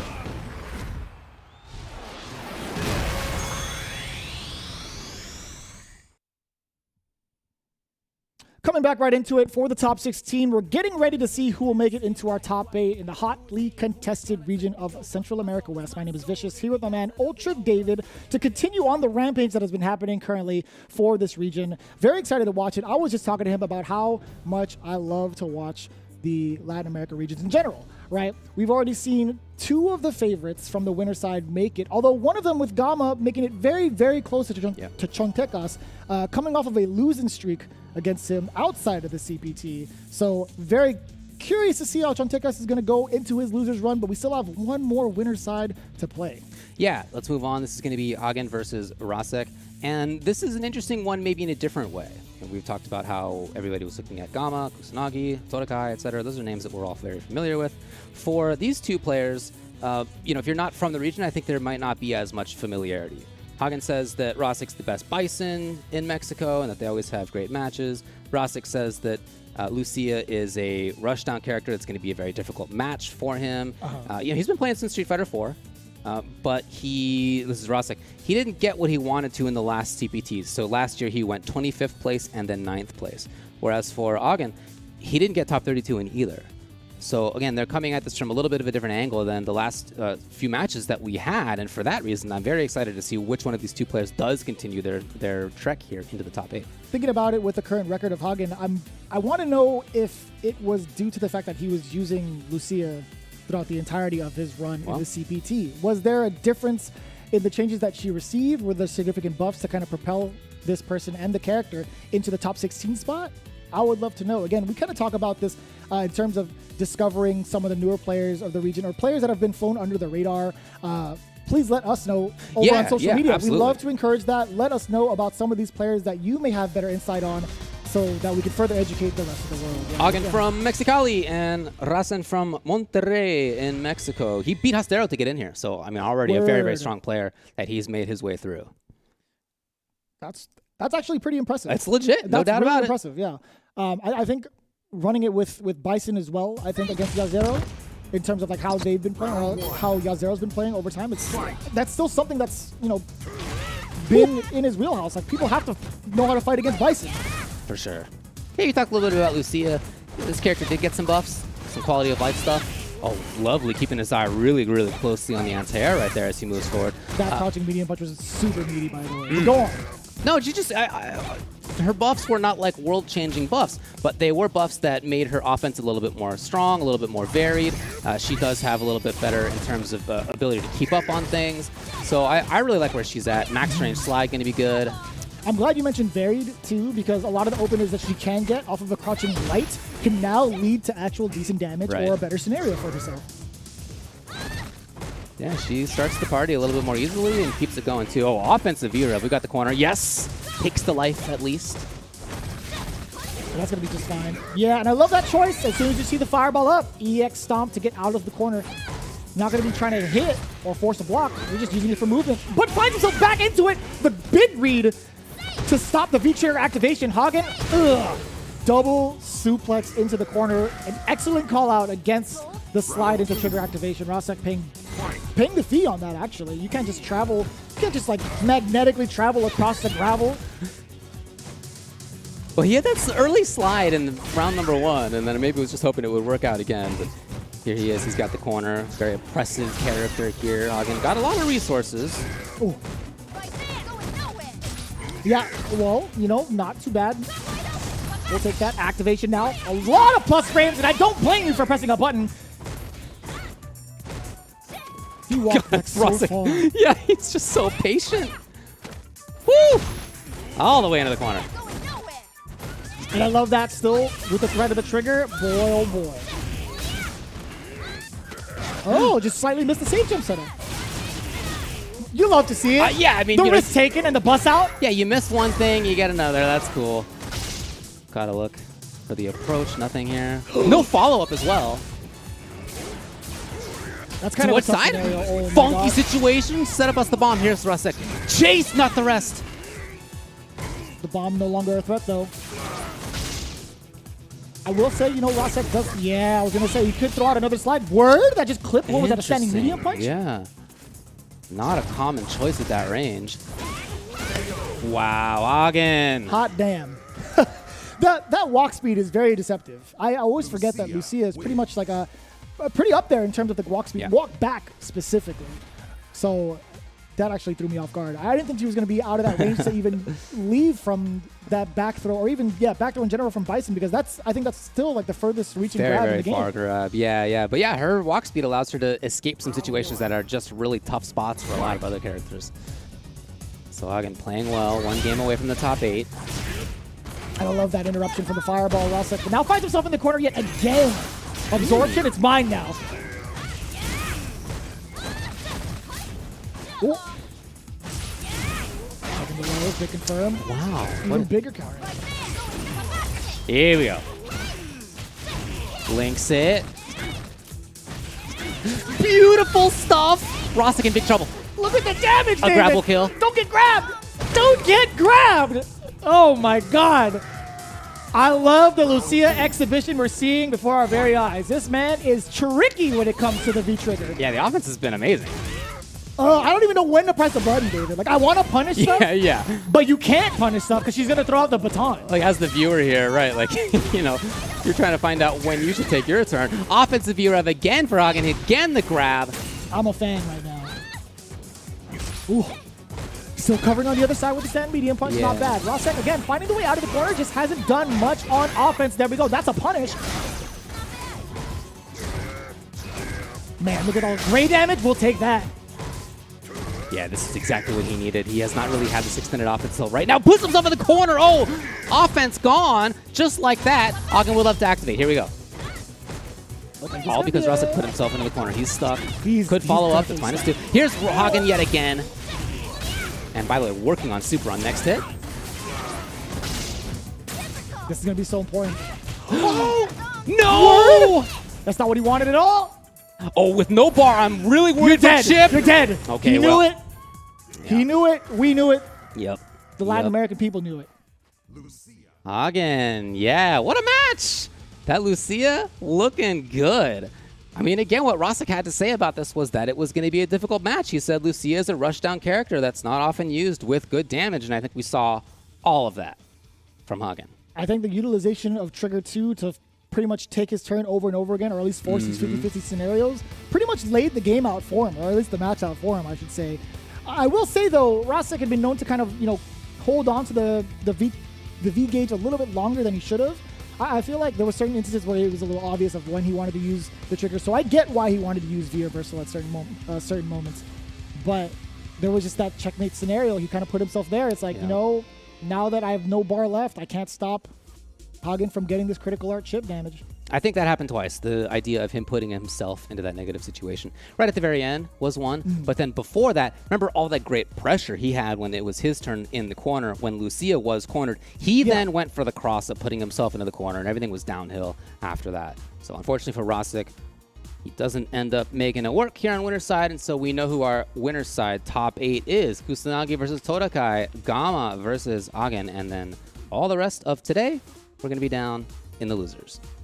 And speaking of, we're going to start off with Lost Maximoff versus Soul VNG to kick things off. Rashid versus potentially Seth and or Luke, for the most part, right? Winner of that is going to be facing off against Rasik afterwards. Maximoff versus Soul. We've seen these two a good amount of times. I don't recall the last time they've actually played off against each other, but they've definitely been in the realm of CPT a good amount of times. You can see right here all the information. The above 30 club, that's what I like to see. Oh, yeah. Definitely about that. But again, Rashid versus Seth is the pick for Soul VNG. And again, Maximoff rocking that Rashid for a very long time. We'll see how this plays out. Honestly, I think, Rashid has, both of these characters really have fallen off the grid significantly, right? We still see a handful of players kind of like navigate their ways through like top scenarios with Rashid, but not as much as it used to be, I will say. Same with Seth. We had a full league of Seth players at 1 year. We did. Right? Now we rarely get to see that character. Granted, we did see them both in a top 8 scenario at EVO. But outside of that, right, there hasn't been an abundance of No, you're right. You're totally right. Yeah. They're just very good characters who you have to think about a lot as the potential opponent, certainly, but who you don't often come across, at least not as much as in the before times. As far as these players' histories, Maximoff lost to Kusanagi earlier today. So, okay, that dude's in winner's side top 8. Soul VNG, sent down by MX Gus, then had to beat Beyond X Oblivion afterward. Look, he says the last time I played Maximoff, it was about 5 years ago. And I looked it up in 2017. Jeez. They did, in fact, play. Soul VNG won 2-1. That was in the CPT Online Latin America. Oh my God. But we'll see if it's going to be the same thing. He says, please no Rashid B-Skill 2. That's what he says. Well, he got what he asked for. He did. Also, this color scheme of Seth is totally cheating. Right? Come on. Matching with the bathhouse, you know what you're doing. I appreciate it. I love it. Do what it takes to win. Absolutely. I get it. Yep. But it's kind of funny. I think it's really funny. Either way, the damage not so funny. Soul VNG. I always go for Soul VNG for some reason. Pretty much laying down the pressure against Maximoff. Yeah, walking back slightly where he knew he could anti-air. Beautiful stuff. That's a confident person right there. The ability to walk back slightly and still know that you're exactly where you need to be. Yeah, there's a certain speed that Seth likes to play at, and that was the prime example of what speed I'm talking about, right? Just pretty much pushing forward, having the ability to counter poke. His normals may not be the longest, but they are pretty active. Sure. They lead to a lot of different scenarios for counter hit, and could lead to these very moments right here. Now pushing to the corner. We talk about how soon Rashid could put somebody into the corner. Seth definitely in that category as well. That's true. Fantastic corner carry. Ooh. Maximoff has done a lot of backing off. Yeah, again, Soul VNG moving forward. The quick kick this time. Oh, man, those two axe kicks as well. Just not what Maximoff was looking for. Man, I never realized actually the bathhouse does the same kind of lighting effect as in Street Fighter 2. Did you see like the LED where it just like changes like the animation? Like you see the sun in the background change colors. It's exactly what you think from Street Fighter 2, and it actually shows up in 5. I've never seen that because most of the people I see play end up in the corner. First of all, I don't even know what you're talking about for Street Fighter 2. Second of all, this is the stage that is my favorite since I play Honda, so it's what I usually play on when I'm on CFN, and I've never seen that match. What? Both of those statements blows my mind, by the way. You're weird, man. I don't know what to tell you. all You're right. weird, dude. How do you not know these things? I don't know. Either way. I get it. Either way. I'm here for the gameplay. I'm here for this corner carry that we've seen so far. The trigger activation is going to be pretty much keeping Soul in the corner. Very It's just so difficult. intimidating. Yeah. However, into the corner he goes. The activation is going to be plus frames Ooh, again. Stealing the turn. There is a significant gap to interrupt that spin kick. Yeah. And now Maximoff taking full advantage. Wait a minute. Uh-oh. We talk about the potential counter pokes that Seth can utilize. SoulVNG has the resources. Oh, that could have been. Oh, you love V-trigger. to see it. You know, Soul VNG could have gone for the uppercut and the critical art, but I get it. You know, having the V trigger 1 still available, you get to do the demon cradle, I should say. Yeah. to When we follow do up. see Seth, as you said, not very often, but when we do, it's almost always V-trigger 2 nowadays. So cool to see V-trigger 1 again. SoulVNG's got the corner. Whoa, tricky. Ooh, plus frames again. There hasn't been any sort of contention from Maximo. We'll take that to start things off. DP, surely. Yeah, this is one of the really first chances that Maximov's had. I totally understand the DP. Stun! Stun is Look actually at there. this. This is not going to kill them, despite the life. Yeah, I was going to No, say not quite. that's going to be huge. Oh, it's going to be one hit? Will he go far? No, not quite super. Oh my God! You're actually dead. I love seeing V-Trigger 1. It's still a really cool V-Trigger. Yeah. Right? You get the damage extension. There are certain moments where you can actually get yourself in a plus frame scenario off of hands. It's really neat, but I think, you know, it's a lost art nowadays. It's weird to say that. It's kind of ironic. Yeah, because, you're right, though. V-Trigger 2 has been running rampant, but Soul VNG taking it down with a Seth. Pretty impressive. As he had 5 years ago. However, that one was 2-1, and this one was 2-0. It's so weird saying 5 years ago, or from 5 years ago, just because, you know, In 2017, which was 5 years ago. the blip happened. I feel like 2017 is the future, so I mean, I'm completely way off of it at this point. But, you know, talking about the match itself, I think there was just a lot of things that weren't uncontested. I feel like once those kind of got checked, or if they got checked, I think it would have made a pretty significant difference for Maximo, right? Not letting Soul take these turns over and over and over again would have been pretty important.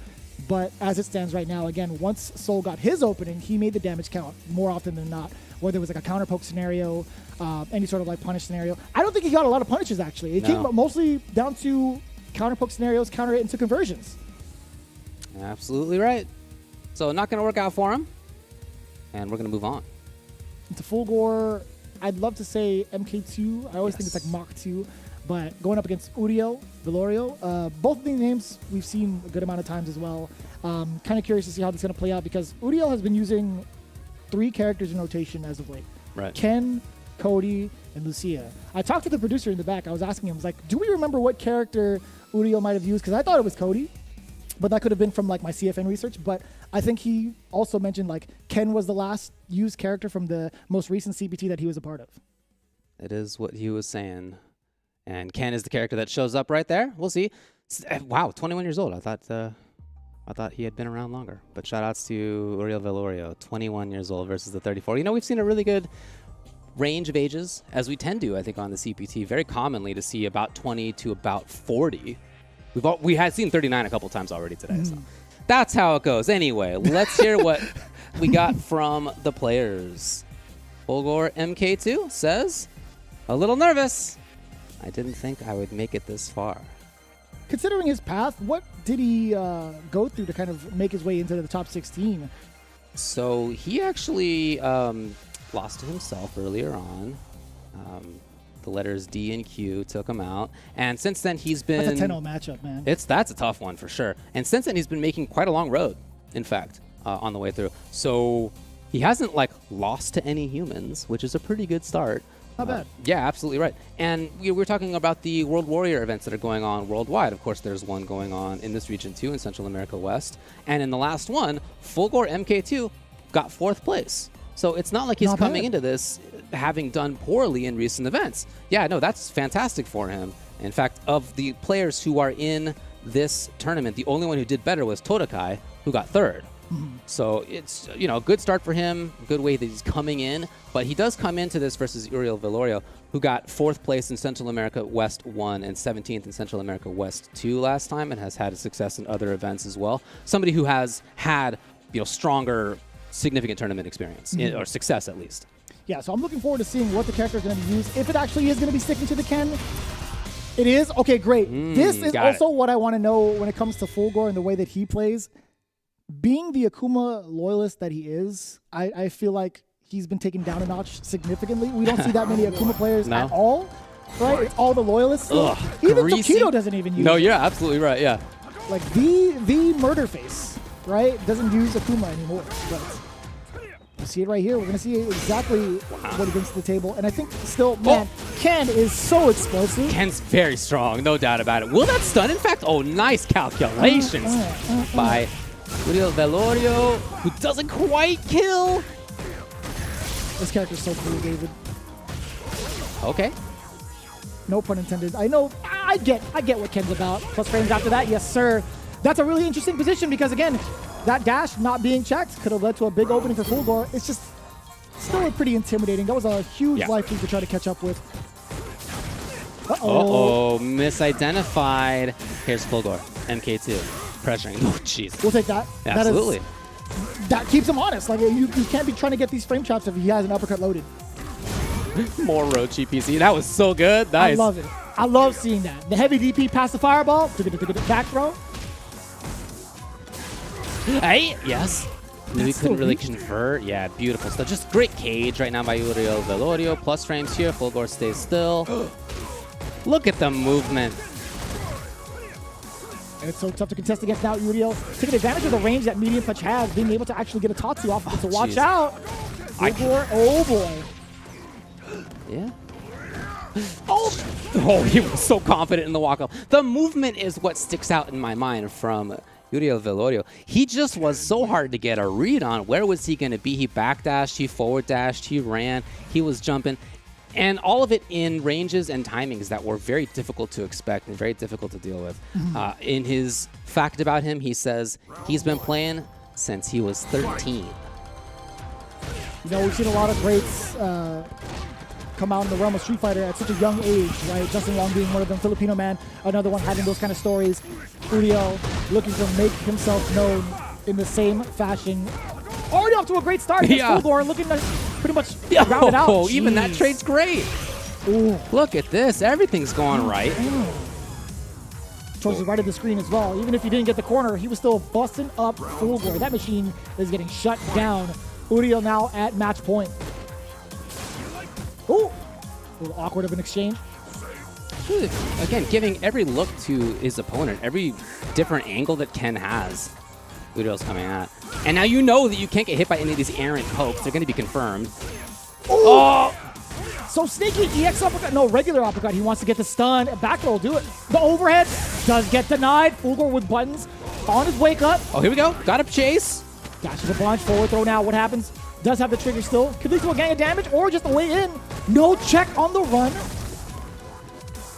But again, just really hard to know where Uriel's going to be. And that makes sense, right? That's exactly why Fulgore hasn't been able to check the runs as often. Yeah. Yeah. That's not enough. Anything will do it. Hey, it's actually a chance here.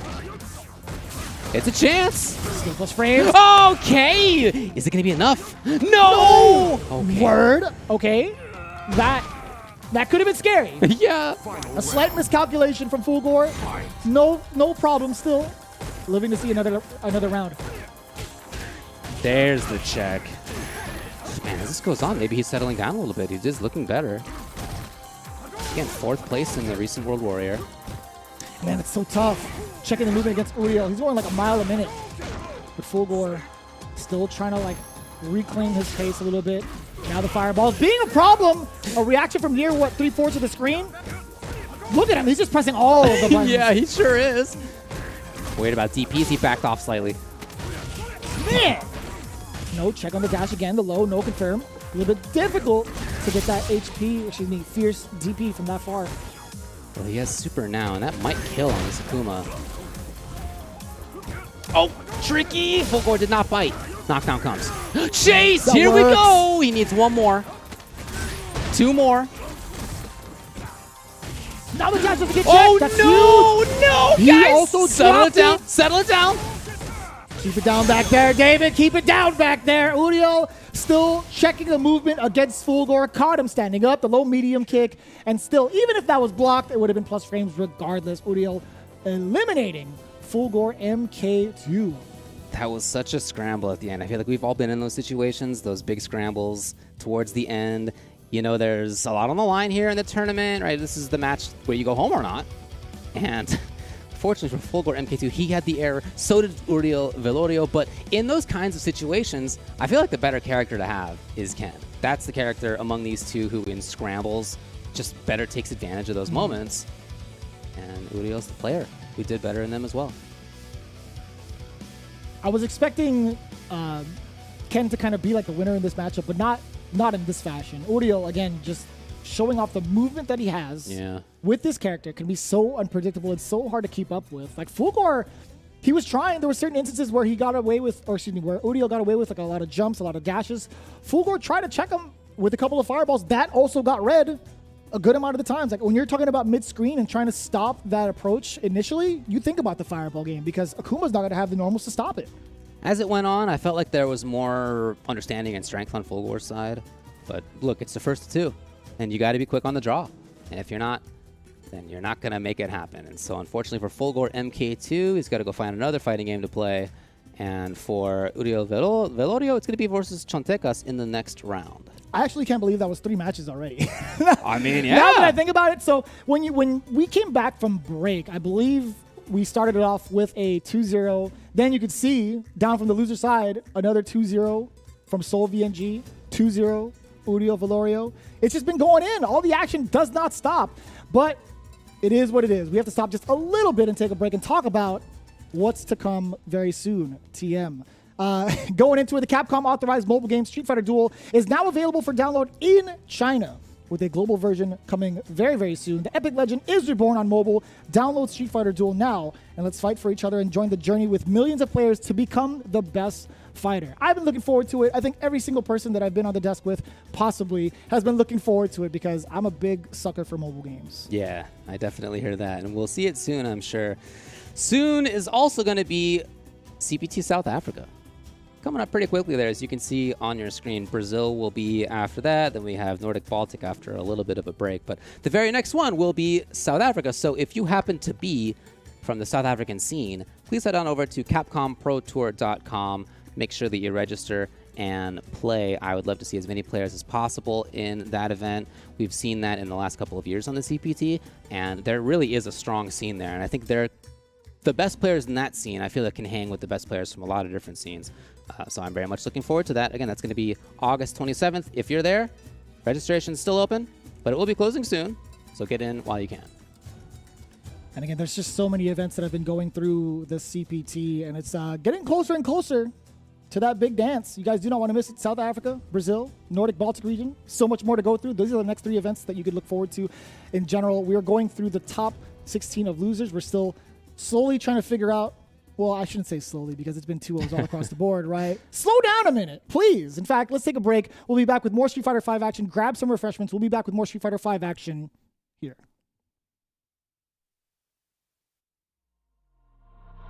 Time to fight, time to fight. Never give up, we won't retreat. The ones who stand have turned to defeat. So fight, time to fight. Glory waits for those who fight. We unite, we are Street Fighters.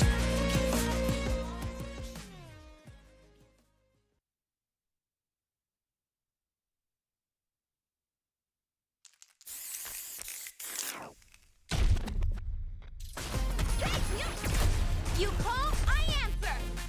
Pushing you on the scene.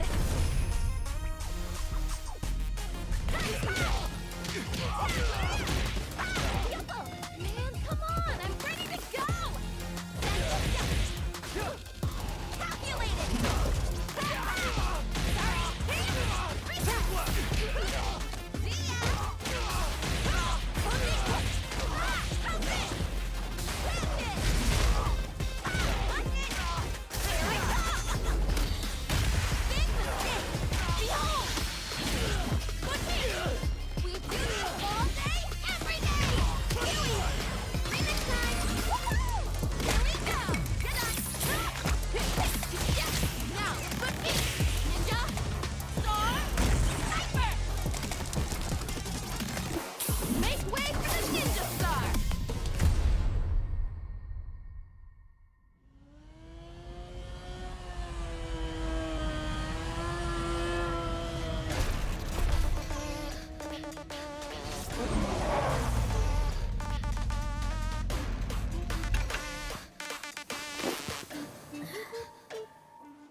time to play.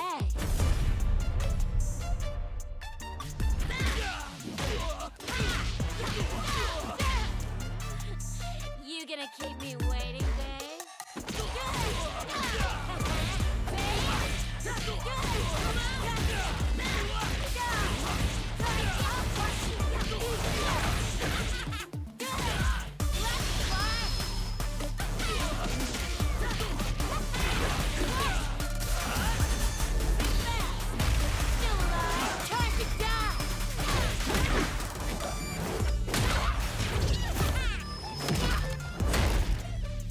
Such a lovely face.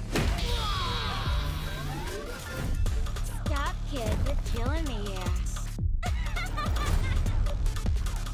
And only one of us is allowed to do the killing.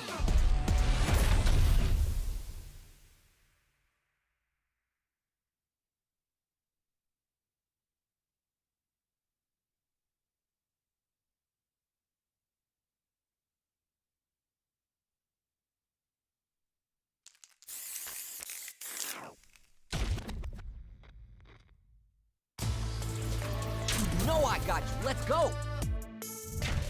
We're just getting started here. We'll take control. And just bets it all on the dry rush.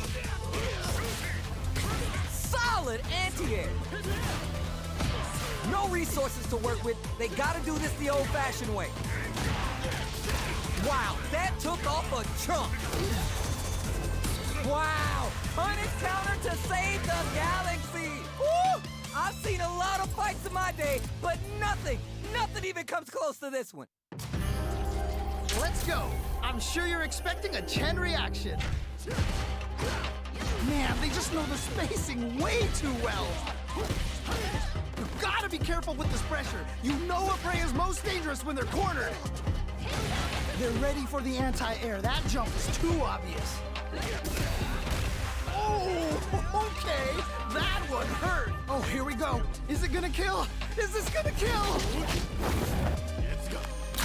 I cannot believe they pulled that off. That was crazy. That was a solid win. Give me your takeaways on what we just saw. There is nothing more amazing than playing a close match with someone down to the wire like that. Yo, I can't argue with you. What a game.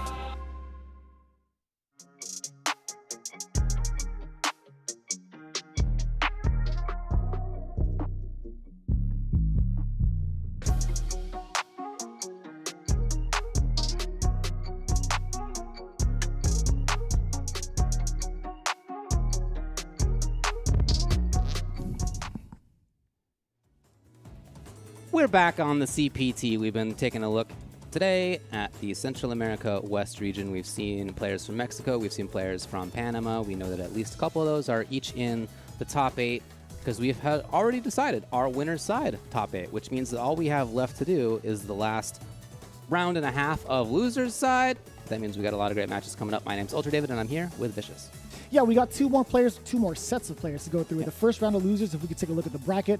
But majority of the games have been pretty much 2-0. We've gone through like 2 breaks already, but it feels like a blip. As you can see, Jano 87 facing off against Timbers, Choco, Chocali to be specifically, and then RH Vicaron versus Raptor 5 Yasudero. A lot of character representation from these 4 players, by the way. Sagat versus Nikali is what you could expect. Yep. It's not something we expected at all. No. Sagat versus Nikali is something we haven't seen too much. What's actually funny about that is I feel like there was a moment where there was like a CPT event where I saw like this matchup. So I might be full of it. I might be full of it a little bit, but It's not a common it's match. not common. No That's doubt. the thing, yeah. Sagat versus Nikali, I think there's a lot to be said about what both of these players can do in neutral, right? Sagat being one of the best fireball characters in the game, throughout the history of Street Fighter. Sure. Nikali can potentially counter that with the ways of V-Skill 1. Yeah, I think that's right. And V-Skill 1 got buffed a little faster than it was before. So it's going to be maybe difficult for Sagat to deal with. I don't know, man. I'm not going to sit here and tell you that like I know how Sagat versus Nikali goes at high level. I'm going to be watching and learning, I'm sure, as many of the rest of you will. As far as Jano says, he says it's going to be a really tough matchup, but it's going to be fun. These are 2 players from Mexico City who presumably will know each other and have had experience against each other. For Choco, he says, and I like this from him, he says, I must concentrate and try to play as relaxed as possible because I have put a lot of pressure on myself in my past games. So somebody who has been in those you know, maybe as we saw earlier, scrambly situations, pressure-heavy situations, and hasn't liked the results for him, and is trying specifically to settle himself down. Much easier said than done. Yeah, I think at this moment in time, it's like, you know, considering it is the one of the last times to enter into Capcom Cup, you still got to understand, like, all the work that you put into has brought you to this moment. You got to trust that, trust your instincts, trust the training, just go into it, give it your all, right? Yeah. Exotic Smash Mouth, what a name. I love that from Jano. Yeah, we are seeing Beast go and be a problem for Sagat. It's just coming up right under his underpants, you know? It's not like it's coming straight forward at you. That's where it comes from, Jeremy. Stop looking at me like that. I don't know what you're talking about. Literally. Jano now finding that opening. We were talking about it earlier. This is a big activation from Choco. That was so ambiguous. Okay. I don't know if I'm familiar with that setup. That was cool. Ooh. That trigger 2 just going to be persisting and hanging around. A little bit too far for max range EX. Yeah, that is trigger 2. That's right. Didn't even realize it. Oh, boy. What happens now? A little bit too far. Jano looking for the activation on his own trigger 2. Again, you can see how hesitant he is to throw out his own tiger shots. Oh, the dash up doesn't get checked, but a very late tech. Here comes Jano activation. now. This is going to be tough. Right. It's very difficult to check that character when he's in trigger. One of the most ambiguous dashes coming in. Super fast. Doesn't help that the hair is flying everywhere. Oh boy. Wow. Another one? How many command grabs has Choco landed so far?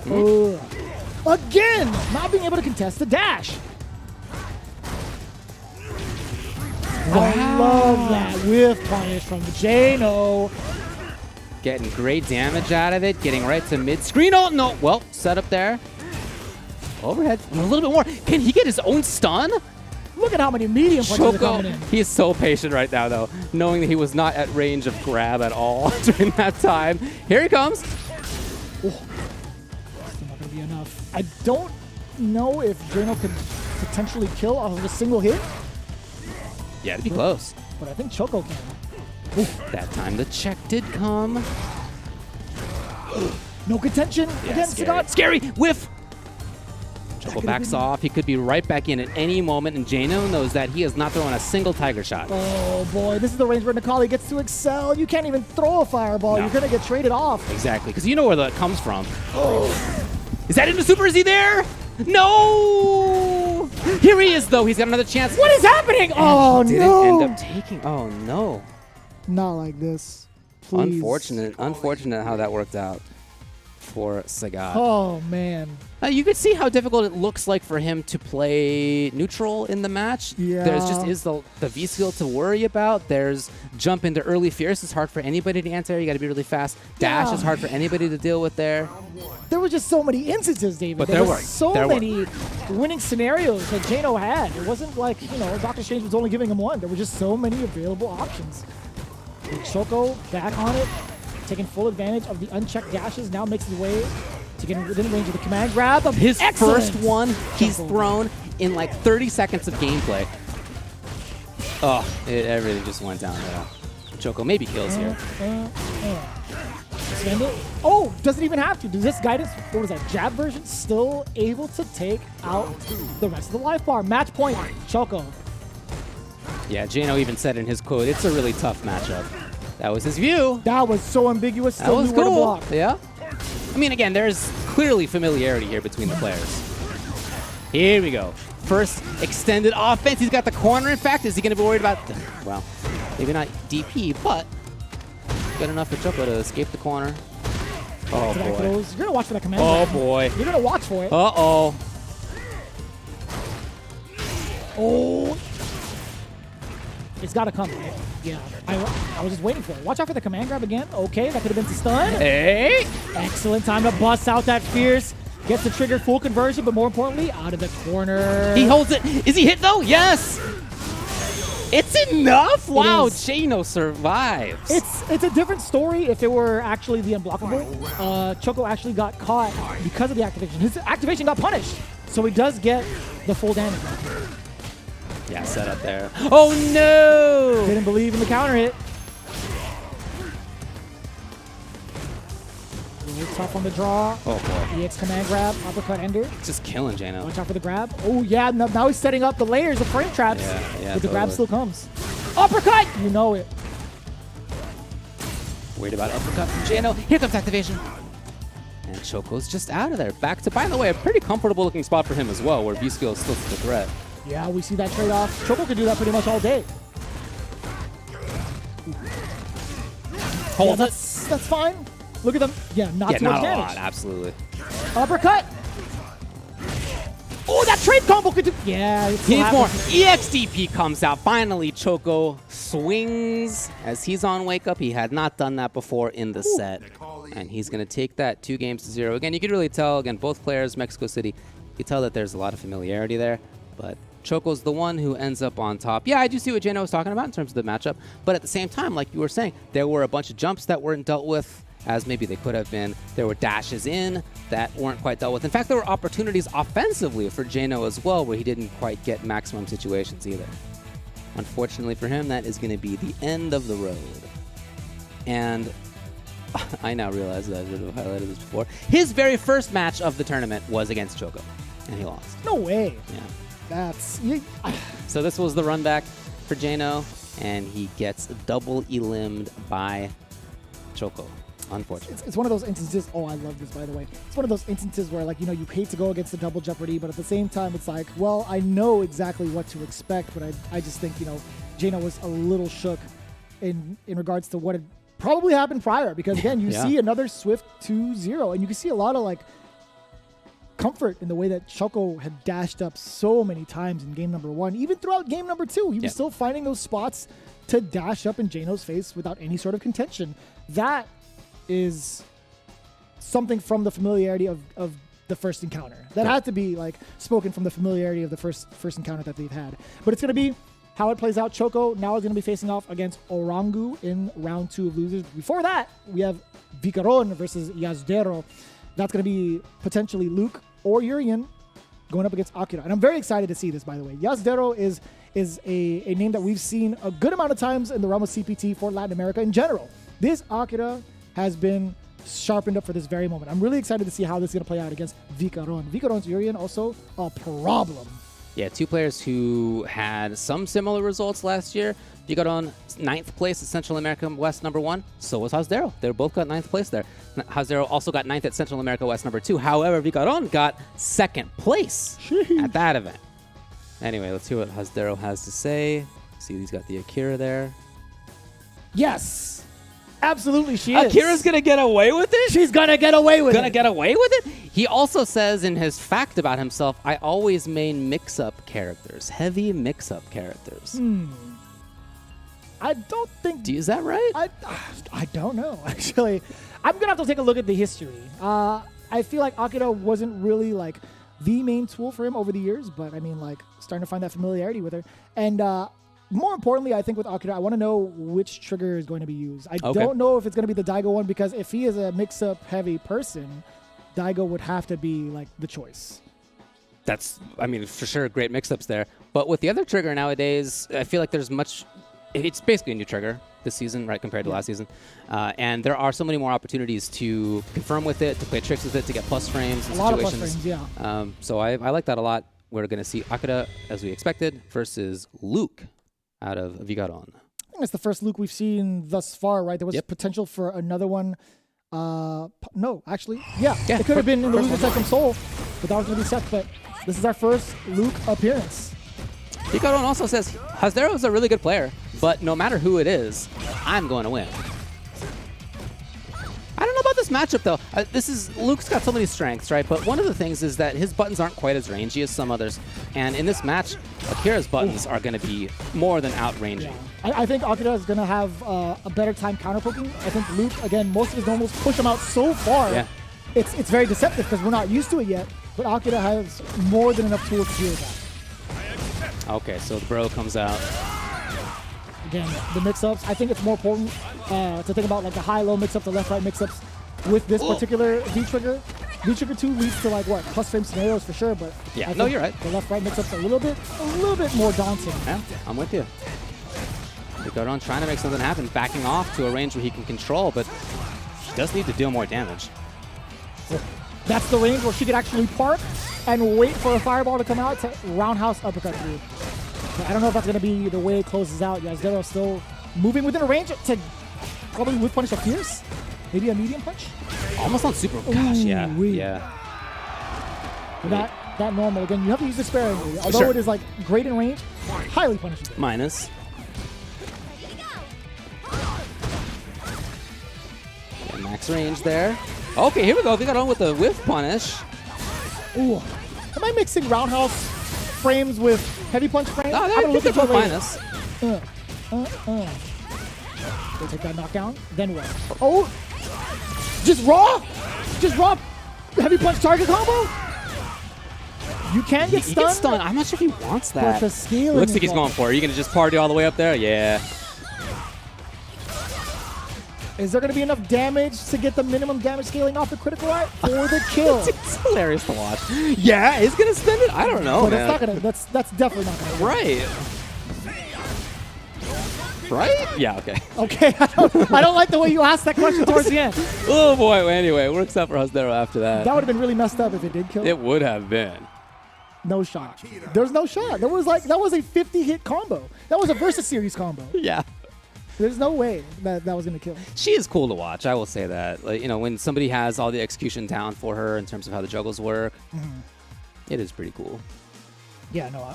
A certain McGillicuddy likes to show off a lot of the Akira setups and combos. I love watching that. But for the most part, again, you know, having the corner carry for that combo is so important. Right? Just being able to light your way through into the corner is something that she kind of really needs, to be honest. And I love it's a mechanic from Rival Schools. I think that's super cool, just in and of itself. They definitely nailed it. But in neutral, it's been tough too. You know, I mean, it's just been at a range where even with Luke, some of his buttons are not in range to counterpoke. Yeah, exactly like this. Ooh. Yeah, you're not kidding. You can see, man, Yasudero again firing away on all cylinders with the heavy punches to either get like a counterpoke. Boy, that could have led to big damage. Wow. Punish. Overthrow. What's the option? It's so far! Here comes Daigo. He still one. Oh, sorry, he still two, I should say. Wow. Yes, sir. Do it again. Just do it. Partying up there. I love how that looks. Oh. Expecting cross up, and instead it was from the front. Yasudero, match point. It catches most people more often than not when it comes to like that kind of setup or that kind of mix-up. Sure, you see the character go into the sky. You're just natural to expect from the other side. Yeah, I mean, we've seen that instance through ways of like Rashid, instant air, eagle spike. Sure, right? yeah. Same kind of deal.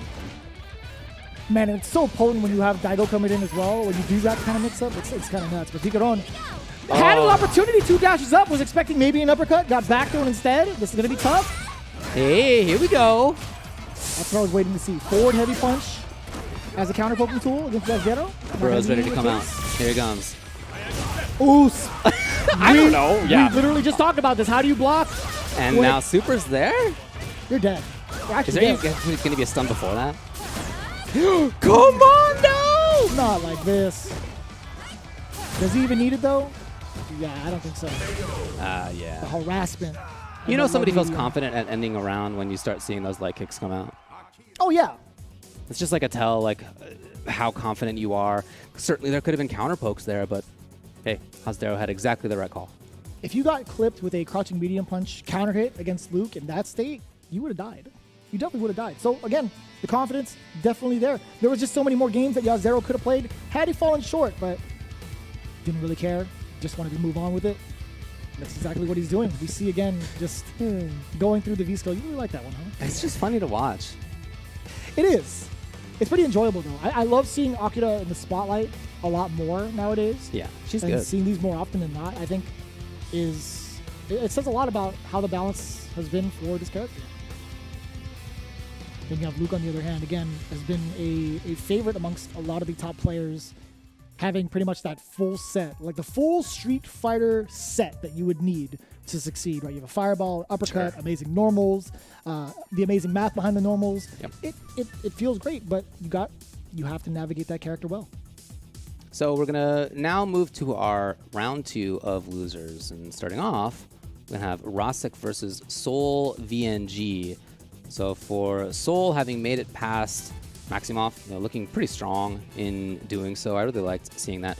Hagen took down Rasik, right? That's who sent Rasik down to the loser side. That also was a 2-0. So we have two players coming off of the 2-0s just from pretty opposite sides. Mm-hmm. And you're seeing the way that Rasik had played prior in his winner's run against Hagen. Kind of got neutralized in the offensive department. I think Soul pretty much lives in that department as well. Like, you had the manager with Lucia. Now you get pretty much like the associate manager with Seth. I feel like that character could be just as offensive, right? The counter pokes can be just as strong. May not be like as movement heavy, but I think the air approach is going to be more than enough to kind of reconsider your approach on defense or even offense, right? There's just so much that Seth can do in terms of counter poking and changing up the trajectory. I really want to know what Rasik is going to have in store for another offensive archetype. Yeah, as Dictator, of course, you have many strengths, but anti-air is not one of them. And so not anymore after crouching heavy punch or crouching the crouching jab, I mean, he has tools, right? So you typically see people just go to the sky for air-to-air or something, early crouching fears. But, not one of his strengths. And for Seth, there is this great approach. You can do early axe kick. You can do later axe kick. You can just do a jump in, or you can stay on the ground. And that kind of stuff is going to be tough to deal with. At the same time, Dictator has such fantastic pressure and is able to do so much damage, and Seth just can't really survive that kind of stuff. So it could be a fast one on that side. Yeah, you're taking a look at what Seth may have on defense, right? Frame normal, Sure. uppercut. Still a couple of risks, though. All the tools, yeah, just not the life. What's funny is I think about Seth, I always kind of think that they have the worst health in the game just because I'm inclined to believe it, considering the previous iteration. But even so, thinking about the defensive options, Bison could easily blow that up, right? Sure. Frame trap monster, by the way. When you talk about the math, this character also has it when it comes to the medium buttons that he has, specifically medium punch. But one of the biggest things that move him forward, Cycle Axe. That is a killer. That is a button killer. So we just saw jump back jab. Again, that air-to-air is really important for Bison. There, it is super important to see the interruption. Medium into heavy spin kick plus on block if you block, but you don't need to. You can interrupt. And so I love that he went right back to it just to test. Are you really going to do this consistently? He's going to try to get away with it. He can't keep getting away with it. Just got away with it. That's it. Rasik's still doing okay. Look at that gray life, by the way. Soul trying to just wait it out. That really hampered the approach from Soul. To be honest with you, that's the most I've seen him sit back and chill. He just got caught on the dash. I don't think that was afterward. Okay. Again, the gray life is killer. He could have switched sides. He could have spent the trigger to switch sides. That is so sick. Press it. Yes. Very good. Very good. I love that conversion. That's so smart, too. Yeah, nobody ever expects it. That wasn't even a punish, right? I mean, he touched the fireball. Yes. And that is one of the ways you can activate into the follow-ups on that trigger. And that's not safe, by the way. You just got to know. Yeah. You just got to be the best. That's all it takes? You just got to do the best. No That's problem. Easy. No problem at all.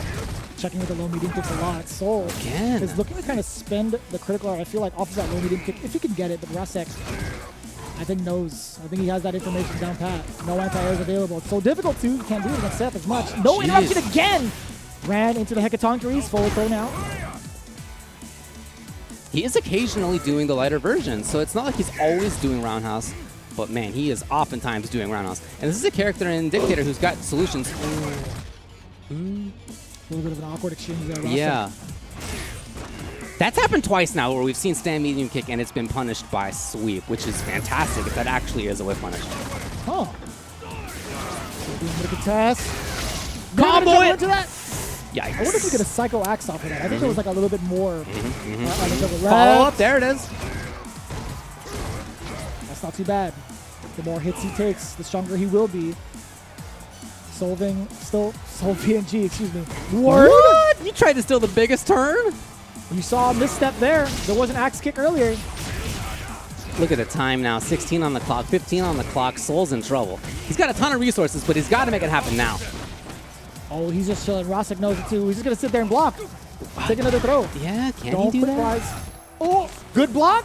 2-1. It's over. Yeah, okay. Whew.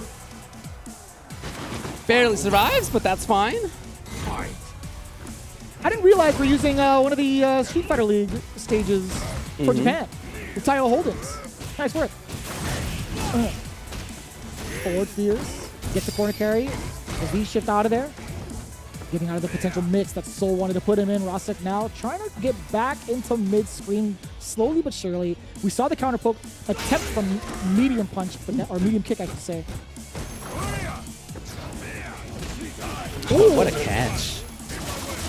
Soul's going to be able to almost build it. No check on the dash. Rasik gets away scot-free. Activation off of the sweep. Very common. Woo! How many turns has he stolen? Yeah. He got blown up once. Yeah. By the way. But that was like the second interaction. Oh, escape! And directly into super. Oh, man. You're dead. I think so. You don't even need like the V trigger extra damage. Tendon engine, you know it. Off of 2 hits, you definitely know it.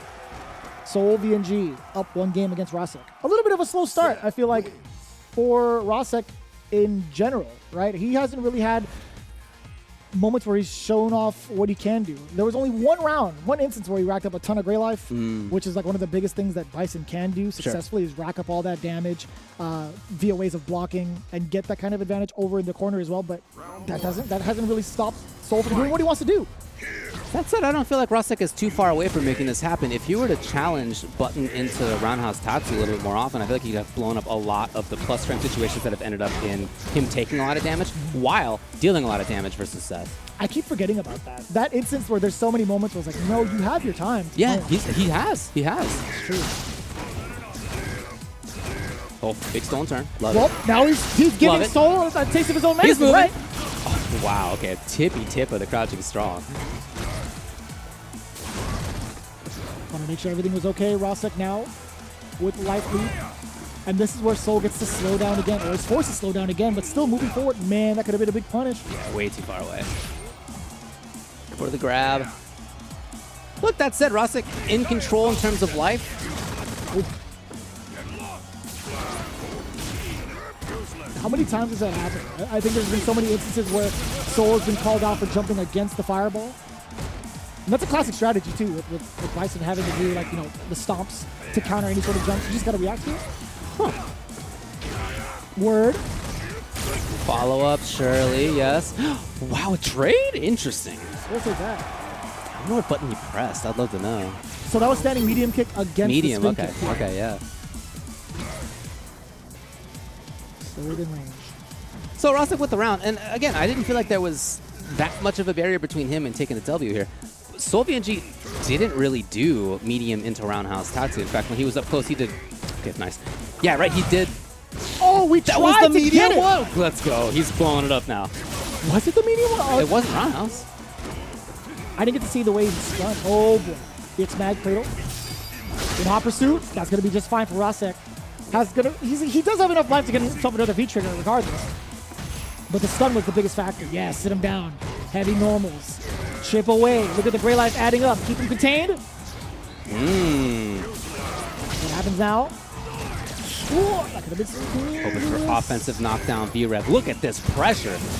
Yes. Had to do it. That's the second time Soul had to spend a V-reversal in that situation. Oh! That is ginormous. Enough! It's more than enough, I think.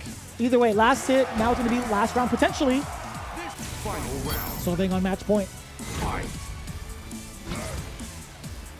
Soul did make the change of pressuring differently with crouching strong, then not roundhouse Tatsu. Like his offense did look different last time. What a call out. There have been so few EX scissors at that range. That might have been the first. I think you're right. I don't recall seeing any of that before. Yeah. Oh, and we haven't seen that either. No. Another jump out. Big reset. And benefit for Soul, though. Meaty enough. Now the V-reversal comes out, which is totally fine. Just resetting the situation. Big counter hit conversion. And I love, man, the choice of V-Skill 2 brings it to the corner so fast. And more consistently. Oh, you could Soul EX uppercut after that. Didn't matter. Soul VNG, being the rush down fiend that he is, takes it against Rasik. Rasik falling short to another similar archetype.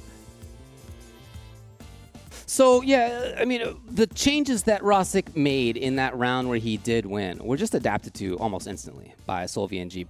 Different pressure right away, different spots right away, V-reversaling out of Rasik's offense right away. Just very, very quick at, making the changes that he needed to make. Shout outs to SeoulVNG. Moving on. Yeah, again, there was an instance where we were talking about how often the roundhouse spin kick wasn't being punished. There was a moment where Rasik actually tried to, just a little bit too late, and it sucks that it happened towards the end of his run. I would have loved to see that being in contention a little bit more, but that's just how the cookie crumbles, man. If you haven't been able to do it prior, like testing it out, like you have to try it out a couple of times, just a little bit earlier. It also doesn't need to be crouching strong, right? This is a character with a 3-frame. That light kick could have come out instead. Yeah, that's going to be a counter hit too, so you still get those conversions either way. But a little bit too late for the pressure. SeoulVNG making it into top 8, our first candidate from the loser side. Moving on with Chontecas versus Uriel Delorio, but that's not going to be happening just yet. Man, there's a lot of 2-0s here. That's true. Wow, yeah, this loser side is absolutely full of them. Funny, on winner's side, we had some of my favorite matches in recent time. I really, really loved the Gamma one, for example. But in any case, we'll get to the rest of these in just a little bit. We'll get there soon. Let's first talk about how soon the Capcom authorized mobile game Street Fighter Duel will be available. Now, if you're in China, that soon has already happened. It was soon in the past. It's already available there. The global version is what is coming soon. The epic legend will soon be reborn on mobile, and download Street Fighter Duel now if you're in China, soon everywhere else.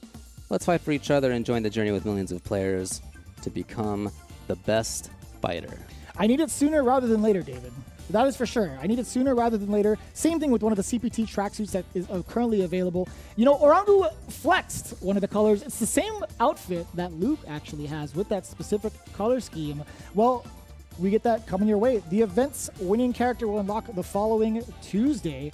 So it's time to root for the players representing your favorite character to get these costumes for free. We're getting closer and closer to seeing all the players get into the Capcom Cup, right? We've talked about the people that have been competing throughout each and every one of these CPTs, but we do also want to highlight those that have been qualified for the Capcom Cup already throughout the event, throughout the year, actually. And they've actually unlocked a lot of colors for you all. Speaking of, Travis Styles doing so with Balrog. So all the Balrog fans, be sure to hit him up on social media and say thank you for the extra colors. Yeah, we've already also seen, in order, Luke, Falk, Dalsim, Jury, Cody, Bison, Birdie, I guess we're going with for MenaRD, and Kawano, of course, having won Evo, qualifies as well with Colleen. And as you said just recently, Boxer for Travis Styles. So there's any number of characters that we could still see in this thing. Well, again, we'll get to that tomorrow, find out who actually gets these colors unlocked for y'all. Yeah, again, we still have so many more to go through, right? A couple more losers games, if I'm not mistaken, but these have been going pretty quickly. I wish we could slow it down just a little bit in terms of the matches, but not via break. Unfortunately, this is how it breaks down. We'll see you in just a little bit when we continue with the Central America West region here for the CPT after this break. Time to fight, time to fight. Never give up, we won't retreat. The ones who stand have turned to defeat. So fight, time to fight. Glory waits for those who fight. We unite, we are street fighters.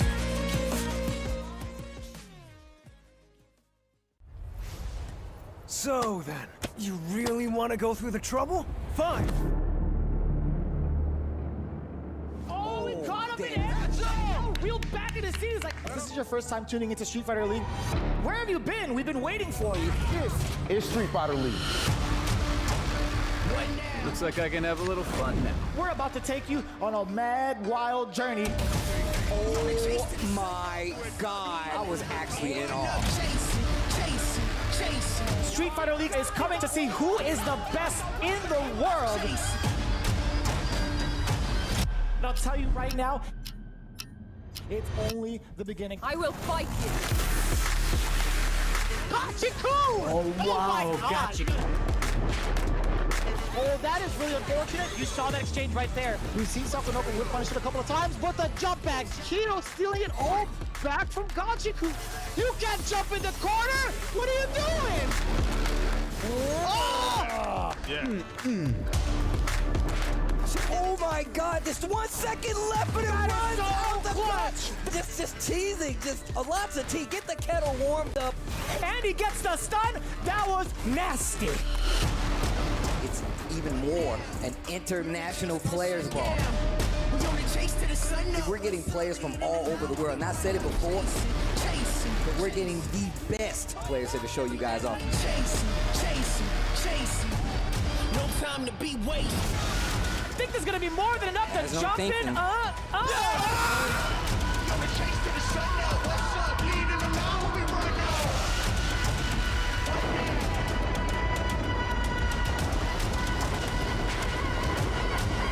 Let's go! And the win goes.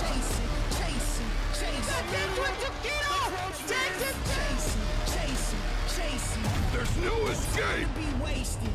That was actually broken. That was actually ridiculous. Can I get the digital scissors on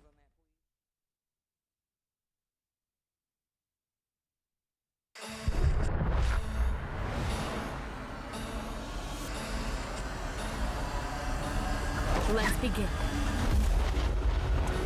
Look, if you're at home watching, please know that you're watching history right now. Best players in the world. This is a dope set of Street Fighter. Ladies and gentlemen, if you are looking for the pinnacle of Street Fighter V, look no further. Sometimes I hunt for the Look at the crowd going mad. Oh my God. That's gonna do it. Gachiku got it. He is your champion. Hold up. Hell yeah. Oh no! Whips. What was that? Flip that. Was that the That was so sick. He is your back-to-back champion. Ladies and gentlemen, the new guard takes out the legend. This one is where dreams are made. I said every USA invades the stage here. And I cannot express how much this means to Cool. But this morning I chose to wake up. Everything. There's no escape. Anything. Everything. That's why I'm ready. Let's do this. Bring it on. It's not enough. Let's party. Everything. Tell them I'm ready for anything. You have just tuned into the culmination of years of work. Stretch the other way. Somebody call an ambulance. Not for me, but for you. Is the best, without a doubt, Street Fighter V player in the world. So don't you ever think y'all gon' back me down. Whoa, swear right now I'm ready to fight.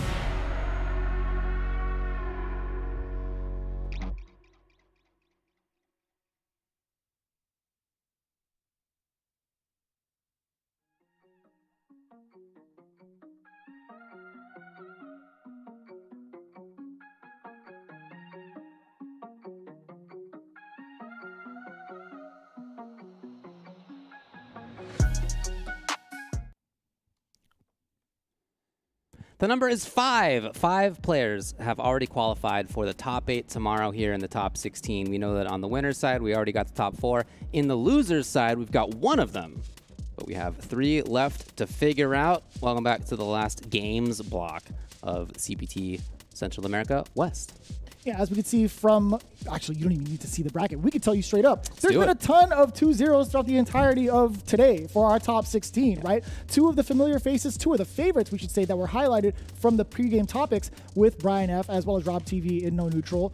They happen to be on the winner's side, right? The biggest story here right now is seeing who's going to survive the onslaught, who's going to get 2-0 next, I feel like, in the bracket for the loser side. Now, let's take a look, given plenty of time to prep. Chontecas versus Uriel Velorio. That's going to be pretty explosive, considering what had happened prior with Chontecas against Gamma and the way that he was trying to counterpoke his way to victory as Abigail. Uriel, on the other hand, as explosive as he is with that Ken, there might be a significant stop sign with Officer Abigail waiting in pretty much in the rafters. Yeah, you know, of course, Chontecas comes at this having, as you said, lost to Gamma, but that, man, was such a close match. Very, very close match. And you can definitely tell the strength on Chontecas' side. Uriel Velorio, I mean, he, as we saw before, and we know, is a strong player. But man, his movement was just very, very difficult for his opponent to deal with. That was tough, really, for Fulgore. And for Chontecas, what I think is tough for Abigail to deal with oftentimes is movement like that. Yeah. Is knowing where the opponent's going to be. You got all these great buttons, but they all have a lot of lag. You got to be real fast on the draw if you're going to anti-air credibly. And if you're not sure where the opponent is going to be, those are difficult things to do. Yeah, and I'm glad you mentioned that specifically with Abigail. It's like it's very hard to tell what the opponent's going to do, so he has to rely on a lot of read-based decisions, right? So that's going to be the thing. Chontecas had a phenomenal time, although losing, going into losers against Gamma. Throughout the entirety of the match, he was calling out every airborne approach. He was calling out certain normals on the ground. I want to know if he has those same kind of reads against someone as explosive and unpredictable as Uriel. Yeah, that's what it's going to be about here. One of them makes top 8 in loser's side, and we will see them tomorrow. There's no chance he's getting dashed on again. With the way he fell in winner's side, there's no chance he's getting dashed on again. We'll see. Well, we've talked about one of the biggest openers that Ken may have in the air, and that's the jump heavy punch onto the other side because of the fact that it pretty much reduces his jump arc a significant amount. There is a big hitbox coming your way, especially if you're Abigail. And look at that, Uriel, super explosive. Watch out for the overhead. I love the plus frames instead. Oh, boy. Oh, no. He should have won, by the way. Interesting to go with that. As he's dashing in, he gets got. So you saw the important tech versus Abigail. Many characters have this, but Ken is one in particular. You mentioned that jump fierce. Very difficult to deal with. You see how early he tried to press the button there as the anti-air, and it just didn't work. You're literally pushing that button at the peak of your jump. Right. That makes it so much harder to contest. Uriel, you may as well call him a dive kick character or a dive punch character, if you will. He's got an actual dive kick too that he did as well, by the way. As this is going to be Uriel taking game number 1 as just an absolute buzzsaw. We almost never saw anything from Chontecas. It was all about whether he could anti-air. That was the entire game. Yeah. The question was asked again and again and again, half a dozen times. Each time it was no. And that's not really a reflection on Chontecas not being good. We saw how strong he is. You have to be so quick on the draw. You have to have your different options. You have to sometimes use parry. I guess we didn't see parry. But, of course, if you do that, that could be an FD jump into you getting crushed.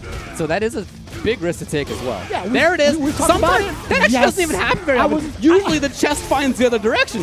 But there it did not. I was literally just about to talk about that. If you happen to get him on an early activated fierce, his body doesn't turn around from certain angles.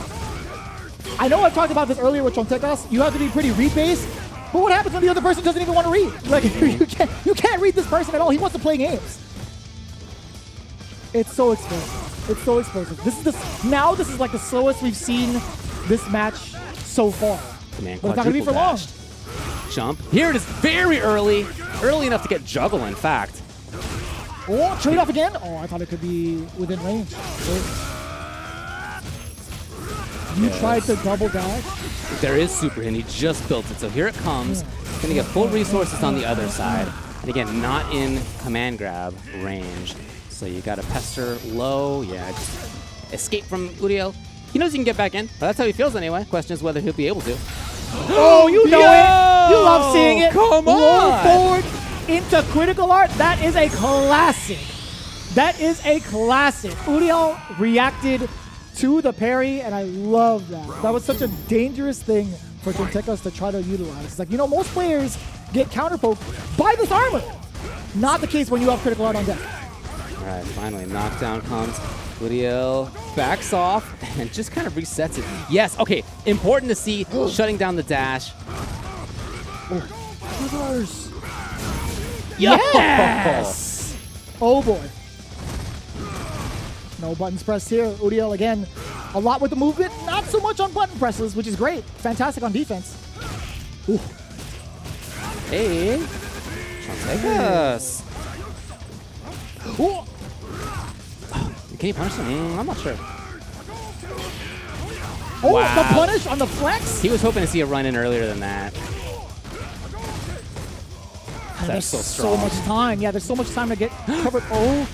That actually worked out for Chontecas because the early jump hit. That's wild. Oh, you still get the punish? Watch out for the jump fierce. Oh man. man, that is a really tough match for Chontecas to go out in. This is a guy who was a round away from making top 8 winners side. Lost to MJ Gama, and then lost to Uriel Velorio. And in a matchup that is just very difficult to settle down. What Chontecas would want is to settle down, to anti-air, to deal damage there, to control with his big buttons, to pressure up close.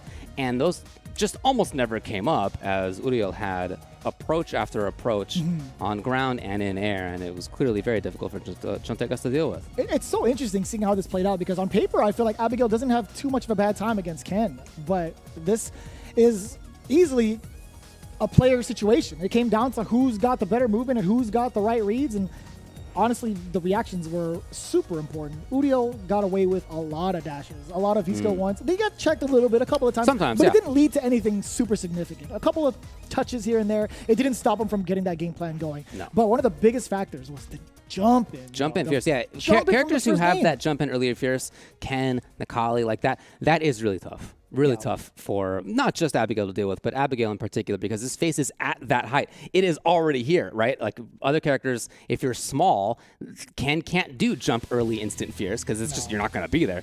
But that's where Abigail's face is, and that's a tough spot for him to be. Yeah, I was really impressed at the reactions that Uriel had too, the hit confirms. The fact that he was able to hit confirm through the armor in Stand Fierce is impressive, because a lot of players will look to the stun bar as their way to hit confirm, right? If you see the stun go up, okay, that means that the movement's connected. That doesn't happen for armor, and so you have to be looking instead just at whether you see armor happen or not. Yeah, exactly, and that is a little tougher to do for some people. So shout outs to Uriel for making that happen. Now he's going to face off against Soul VNG, the Seth player. I want to see how that plays out. That's going to be tomorrow. That is our top 8, obviously. But man, the counter pokes that Soul has, the ambiguous approaches that Uriel has, that's how I want to say it. It's going to be pretty explosive. Yeah. Already off to a pretty stacked loser side going into it. But Orangu and Choco, I should say, is what we'd expect next for the loser side. Orangu pretty much taken down by Todokai using that Alex. We didn't get to see him shine as much. I would love to check out like his CFN run or his run into top 16 via CFN with his Alex. I wanted to see what he actually had in store for the rest of the opposition and how he even got to the winner's side. We didn't get to see him play as much, I feel like. But Choco, on the other hand, a very dominant start in his run and loser side. Yeah, when we saw him play again, it was against somebody who he had already beaten in the tournament in Jano, which is, well, a bummer for his opponent, but great for Choco that that's somebody who you can already feel pretty confident about. And the way that he handled it was, again, somebody who was obviously very confident in that match and against that person. So in this one versus Orangu, Orangu's run as Alex, you're right, it's not something that we really saw too much of. But I do feel that Alex has a lot more to say versus Nakali than Sagata. So you could see that was a tough matchup. But for Alex, his buttons can attack at ranges that are, I think, difficult for Nakali to deal with. He can be in the sky in some spots. He doesn't need to sit there and throw projectiles like Sagat does, right? He's moving around a lot more. Yeah. And up close, he's such a threat, such a threat. Yeah. He has armor to get through stuff if he wants to take a risk, and we did see already that this Alex player likes to do that. Yeah. There's a lot that Alex can do in the neutral, right? I think he has some of the strongest medium punch buttons in the game, albeit it's not cancelable, but it can lead to a lot. Yeah. Like, in terms of like the further reaching, like crouching medium punches, standing medium kicks, crouching medium kicks, cancelable in V-trigger, but man, those buttons are such nuanced, big nuisances in neutral. Absolutely agree. Yeah. We've already seen them come to play. Oh boy. Oh boy. Remember how many command grabs we saw from before? Lost track of that versus Jano. Oh, spacing trap with overhead is pretty sick. Yeah, setting yourself up for the whiff punish. Super strong for Choco to do. But we talked about those ranges, man. One solid boot to the grill of Nakali can lead to a lot of damage. And he's fishing for it. Oh, you see it. Beautiful. Great coverage. Hey. And again, yeah, nice and simple from the side of Choco. Forcing that fear into Orangu, making him press that tech. Not going to fly here. Round one. Already in benefit of Nakali and Choco. Again, big counter hit. We're seeing the reversal from the side of Orangu. I don't know what button it could have been. Yeah. But he got punished. He's in big trouble. Oh, man, what a specific call out. So, I'll explain why. Is this super? No, not quite, not quite. Even activating is scary now. Oh, no. You can get chipped out. Or just red. God. Just straight up red, maybe. So that air knee smash or air knee stampede, AKS, whatever. I think that was a blatant call out to Nikali's instant jump jab. Right. For the Okay. overhead. Okay. So I think that's what he was anticipating. Quite the read to make. I mean, I could get it. Like if somebody's hungry for that perfect, that could have went all downhill if he called it right. If that had worked, it would have been like the greatest read.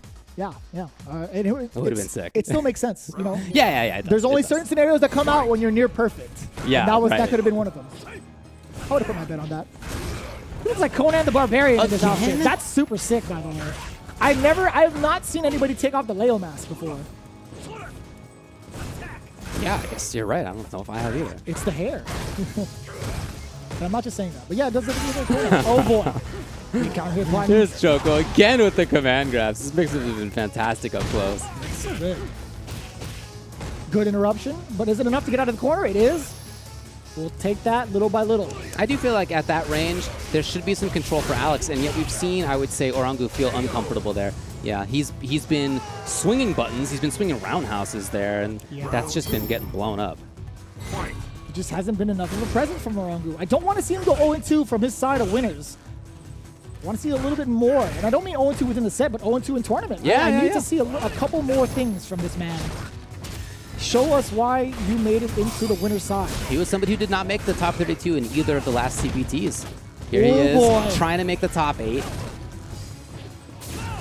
Yes, plus again. Okay, Choco explodes. Ah, man. I don't know what else you could have done, right? Crossing jabs. You can walk forward. You have a lot of time. Yeah. Oh, max range on the fierce. Choco knows his character. Trying to get a beat out. Oh, stun gun headbutt. Does he have this? No, he didn't. He didn't. Ooh. Hey, let's go! That's what I like to see. Orangu finally on the board, it feels like. I don't even recall the last time he got a round, but that was a very important one. Getting the parry, into the trigger. We need to see a lot more. That's what I'm talking about, utilizing that armor and getting a V-skill activation. Yeah, he definitely looks more comfortable in this range right here than we've seen him before, and that's so important to be good there. Yes, he moves in. Light from Choco to start. Back throw, unfortunate for Choco. Great for Orangu. Trying to get a dash in. The check is there, but speaking of dashes, Choco finds his way in, does get the command grab. In hot pursuit, the lariat. Big stop sign. Ooh. Okay, Choco out of there. He's got his activation point, yes. Ooh, maybe tried to parry. Oh, he tries it out. Yo, my God, you pressed it? Oh, my lordy. Oh, you wake. Okay, I understand. I understand. That was another one of the world's biggest reads, just in the same way as the end of the first game. He has super, and so he's expecting for Choco to expect wake up super and to block. But what beats blocking? Wake up command grab, baby. So it is the world's biggest read. Didn't work out here, unfortunately, for Orangu. Choco moves on. We started to see a little bit of adaptation from Orangu. Yeah, I was getting excited for him, but Choco changing it up as well. Big counter hits that kind of led into that corner situation, and Choco taking it down 2-0 yet again. On the way up, to be fair, that's been the story for the entirety of Losers Bracket. I mean, I'm no mathematician, but that's a lot of zeros, a lot of twos. We're going to see if that happens again with MX Gus and Yasudero. Yasudero comes in here having made 9th place twice last year in the CPTs. Ugh. Yeah, that was close to making the top 8s. MX Gus comes in here having made 9th in Central America West #2. We got 2 guys who ended up just outside of the top 8. No. Multiple times. And guess what? It's just about to happen. One of them is going to happen again. Absolutely, is these 2 guys. I love the ages that we're seeing up on the screen. That's what I'm talking about.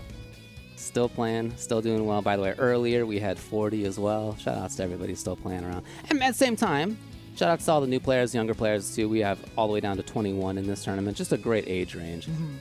Good thing to see. Yeah, a little side note. You're never too old to pick up a fighting game. Absolutely.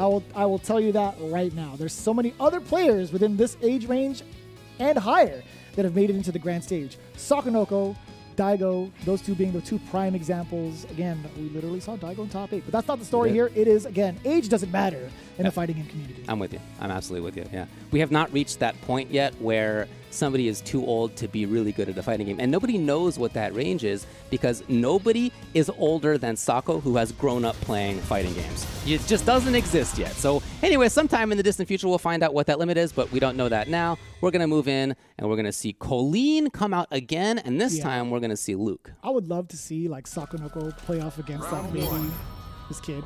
It's gonna happen. It's probably already happened, dude. I don't know. That'd be maybe not in tournament, but I'm sure in tournament. That'd be hype. That would be sick. I'm about to eliminate you, and I got to take you back home. That will absolutely happen at some point. I'm that sure. That drive back home is gonna be so awkward. Like, remember when I frame trapped the hell out of you? Like that sucks. Remember that time at Evo? It's gonna be rough. So again, Yasudero rocking it out with a Luke. Yeah. This time instead of Akira, our second Luke appearance for the day. So it's now trigger 2 V-Skill 1 loadout for Gus. Remember, we had the opposite before. Oh. Not too bad. Wow, oh, big chance. Yeah, that's not gonna fly. That is indeed a frame trap with Icicle. Activation point. Checking the movement instead. Huh. So Yasudero actually got his crouching medium kick blocked. But Gus decided to press a button afterwards. Yeah, just made the read that there would be an attempted hit confirm, I guess. I don't know, like, because there's other things that Luke could cancel into, like off of that low medium kick. Yeah. You know what I'm saying? Like that's gonna be a frame trap regardless. Interesting. Either way. Ooh, there we go. I like that interruption against the flash knuckle. That neutral jump could have been heavy. Yeah. Could have been huge against the vanity step. Big punish. Oh, decent sized punish. Put it in the to-go box. Ooh. All the way out. Oh. Press buttons anyway. Here's Yasudero. He is absolutely trying to find the button. Instead, it's grab, and now he's got the corner. Activates. It's still his turn. What a read! Jeez. That was very Kawano-esque, by the way. Making those decisions to backdash away from a throw in the corner. Super risky if you're playing against Luke, because that could have been heavy damage if punished properly. And I gotta say, shout outs to anybody playing Luke online, man. Getting those frame perfect flash knuckles, no easy feat. You need that for a lot of consistent damage. Yeah, you need the hit confirms too, which is also not that easy to do. Go with punish. Which is fine.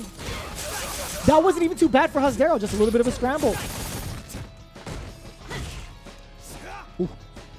Slowly moving backwards here. And again, at almost exactly the same spot on screen, Yasudero did dash forward and the grab twice in 2 rounds. So it's his turn now. The pressure. Oh boy. Did she link there? Wow. Shout out to Fierce. V-Trigger 2 Fierce. All the homies love Fierce, especially if you're Colleen player. Thermal barrier.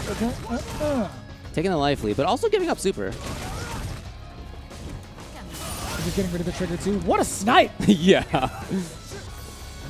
Gus now needs to find something on his way in. Instead, Yasudero yet again finding the grab.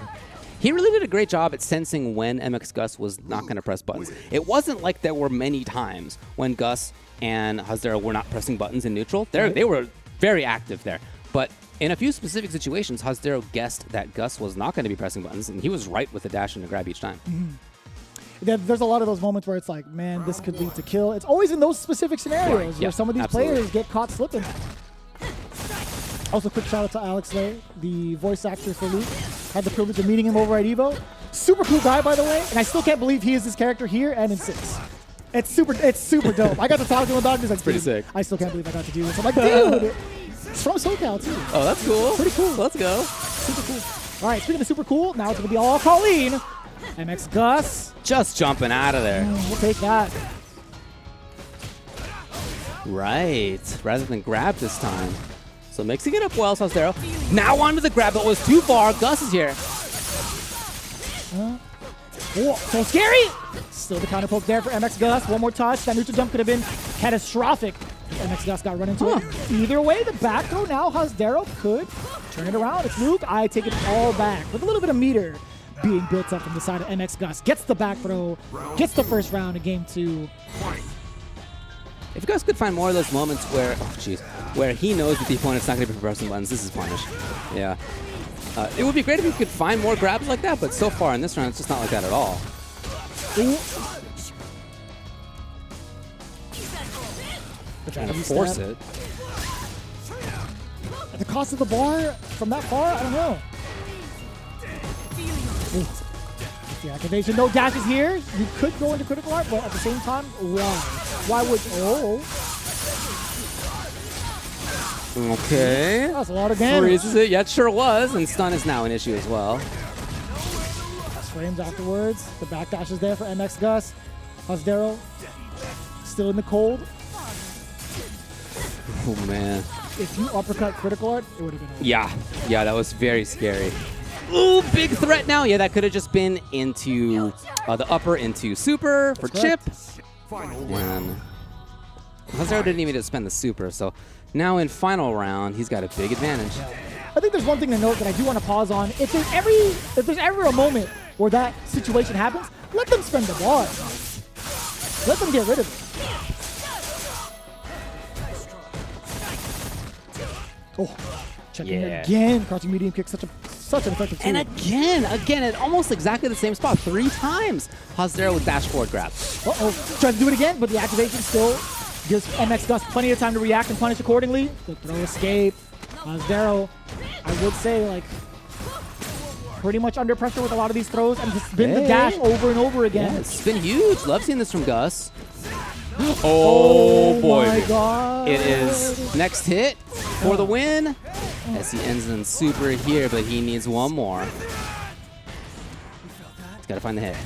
He did find a hit and, of course, confirm all the way through into the trigger follow-up. Yasudero will qualify for top 8 in loser's side. Phenomenal. Phenomenal play from Yasudero, exhibiting both characters with proficient knowledge, checking MX Gus through and through 2-0, breaking that 9th place curse, and unfortunately, MX Gus still living in that zone. You know, as it went on, I did like more of what we saw from MX Gus. That round where he had a bunch of grabs I thought was really important, as he did take better control of neutral. But man, overall, Yasudero's reads on when Gus would stop pressing buttons, it wasn't even necessarily about Yasudero becoming the more active player in terms of his own buttons. They were very even in terms of that many of the times. It was just Yasudero called out when MX Gus was going to chill out and turn that into his offense. Yeah. I will say there's been plenty of shining moments from MX Gus, especially towards like that later end of the set. With how he utilized the trigger, but after that, I feel like there was just a lack of confidence in terms of his movement after that trigger was gone. So again, yeah, exactly what you were highlighting from Yasudero, excuse me, being able to take it 2-0 is just finding those moments where MX Gus wasn't comfortable or confident in his own button presses. I will say, you know, one of the biggest tools that Colleen has, that crouching medium kick, although it doesn't lead to as much outside a trigger, man, it's such a great poking tool. Yeah. We saw that utilized a couple of bits ago in the set, but just wasn't going to be enough to deter Yasudero from moving forward, both in the set and in the pretty much the rounds that were played. 2-0 again.